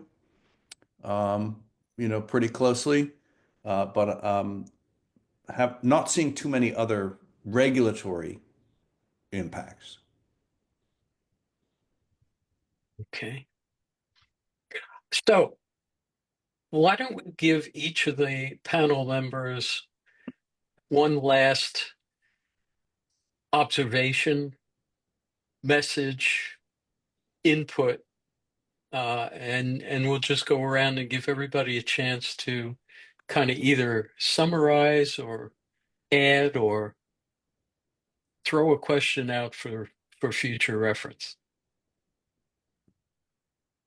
Why don't we start with Lily, since you're the top of my screen? So it is a general reflections of what is happening, what is going on. As I mentioned, the more clients I've been working with, the more I realize, particularly for this groups, the audience, and we're talking about AIs, and we're caring about responsible AIs, and we're concerning about the impact of AIs. We're already ahead of a curve regarding of the overall impact and a move of what the technology could bring. I'll give you an example. I was working with, and one of the clients, I will not name the names, but they sell agriculture products, fertilizers, and all that. And we try to help them digitalize and use intelligence to track, how many fertilizer you're selling, each of the areas and a space. And we realized many of those branches were still using a paper notebook to write down how much they sold today, to whom, the neighbors, and all of that. And then, to adapt, help them adapt to even a digital tracking of sales and a balance sheet. And not even talking about intelligence of, how to best meet your customer needs with the seasons and all of that.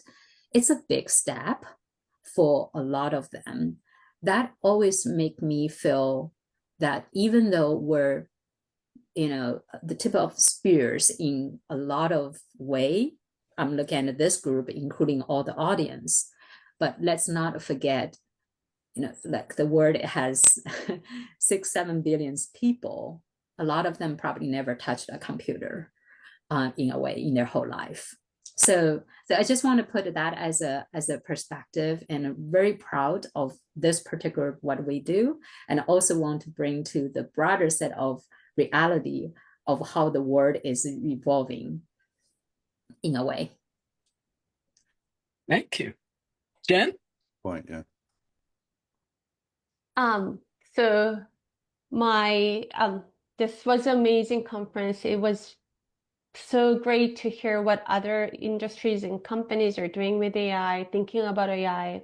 And if you're overwhelmed with AI and AI products and learning, you're not alone. I think there's a lot of people. We are just starting to see just a glimpse of the starting of new technology. So, like even when I see my Microsoft products, there's always new products every week that are launched, and I often get lost track of what products we have, what kind of product that I should use. Um, but then what helped me the most is talking to a colleague how they use AI and joining a knowledge sharing group. That kind of breaks down the whole big AI into smaller bits of things that I can use every day in my work. So trying those in AI products is not perfect yet. Like when you look at M365, there's a lot of limitation with AI product. So the more you tinker with it, the more you learn and the more you know how to use it to your expertise. So I think that moving forward, everyone who has their own expertise will be so much more productive with AI. So when you have your domain expertise, it will protect you from the AI replacing human type of prediction. So it was great learning and talking to all these people, and it's great that people are talking and worrying about AI, and we're building the future together. Thank you. Thank you. Julia?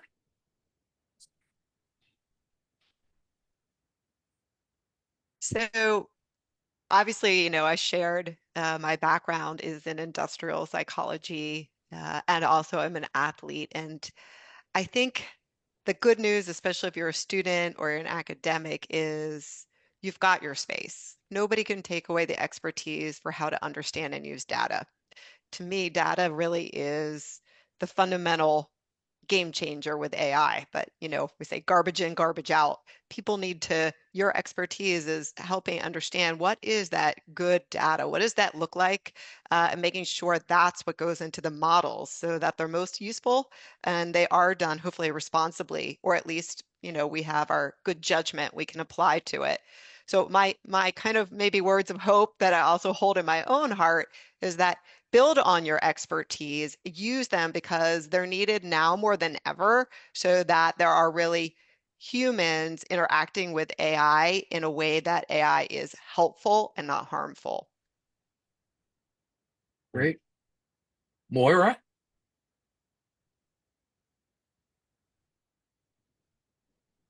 Sorry, just turning my video back on here. It's hard to add something new. Some great thoughts just in the last couple of minutes.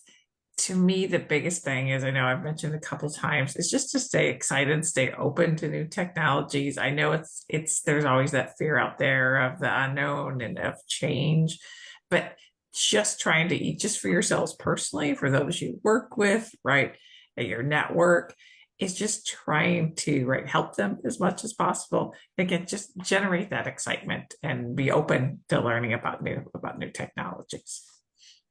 And one other thing, one of the things I really appreciate the most is all the references people made to how AI, I know it's this big change, but how other technologies have evolved throughout history. The one I actually loved the most was about phone operators, right? I had never thought about that one, right? All those displaced workers, where they went. Right, so I've heard the whole the Fortran and those are some of those examples, how people moving there and when computers came along, people learning new technologies. But I loved that going even back further there and talking about some of the technologies that have changed, and just that which really says we've adapted before, we've been adapting for decades and decades, we'll continue to do so. We just all need to help one another get there. Great. Alan? Yeah, I don't know if you can see me. I'm having maybe the same trouble as you had, Vincent. I don't see myself. Maybe Yeah, we uh, hear you loud and clear, but I don't see you. you don't see me. All right. Well, okay. Maybe that's good. I'll maybe just build on Morris, because I thought those were points that they're important to repeat. And first, we have seen this in the past. This one may be a little different. but it'll be similar to, in many ways, to what we've experienced in technology-driven, disruptions in the past, I think. And what's failed people, I think, in the past is how long it's taken for those who are most impacted to be able to transition into roles where there's demand from roles that there aren't anymore. And I'm hopeful that maybe government, to the extent government has always been involved in trying to help people transition, as well as companies and organizations, might use some of these tools to reduce some of the friction in the labor market, to use AI to help people understand the current set of skills they have and how those could be, upskilled most efficiently into a position or a role that is in higher demand. Because it's just taken too long in the past. We've spent crazy amounts of money trying to turn coal miners into, coders, and there's got to be a better way, and maybe AI is going to help us with that. The other thing is, I have two 13-year-olds, and I just don't know what to advise them. I don't think they would listen to me anyway. But I do you encourage them to go towards the arts? Do you encourage them to go into the trades because maybe some of those skills will be less impacted? I don't know. And so I just keep reading and attending events like this and listening to people like the presenters here today, and stay curious, as Maura said. And I encourage my kids, they're only in 8th grade, but use GPT, use these tools that I'm using at work in school, because the more you do that, the more likely you are to thrive in this new environment, than be harmed by it. Great. Thank you. My dear colleague, Professor Squires. Thanks for making me last when everybody's already made all the great points. A lot of great points made, and I agree with. But yeah, one of the thoughts I had, it's coming anyway. There's no stopping this stuff. I find it fascinating. Sometimes I find it a little frustrating as an instructor of machine learning class, how much I have to change my notes every year. In fact, next week I'm teaching multi-agent AI versus last year when I just had to teach about BERT and just simple AI, generative AI. So things really change rapidly, but it's exciting and it's interesting to hear all the applications. It's going to change jobs, but we don't know how. Technology over time in history tends to increase the standard of living. So yes, some will lose jobs, some jobs will change a lot, but I'm generally optimistic about where it's going to end up. Great. Thank you anyway. So I'm going to pass it on back to Professor Mark Lee. Thank you for the opportunity to participate in this way, and really appreciate all the sharing that has gone on through this conference. Yeah, thank you. I just, a closing thought from me is the way I try to think about this transition. Actually, I go back to Maslow and his hierarchy of needs, if you will. At the lower level, people need to be able to eat and have shelter and food, things of this nature. If we can get rid of some of those lower level activities, and we haven't even gotten to the first level for the entirety of humanity yet, if you think about it globally, thanks to that global perspective.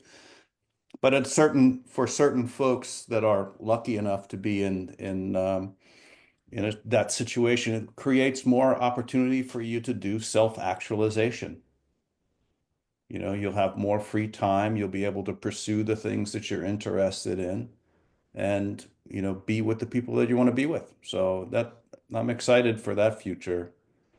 I want to thank all the speakers today for their contributions on today's conference, and I want to thank the audience for your participation as well. there is no fee for these conferences. So if you'd like to consider donating to our account for supporting the students who organized and put together this conference each year, that we would be grateful for that. And we thank you for all your valuable time. The recording will be available on that conference site in the very near future. What a pleasurable afternoon to have such wonderful conversations and hear such great research from all of you. So thank you very much for your valuable time.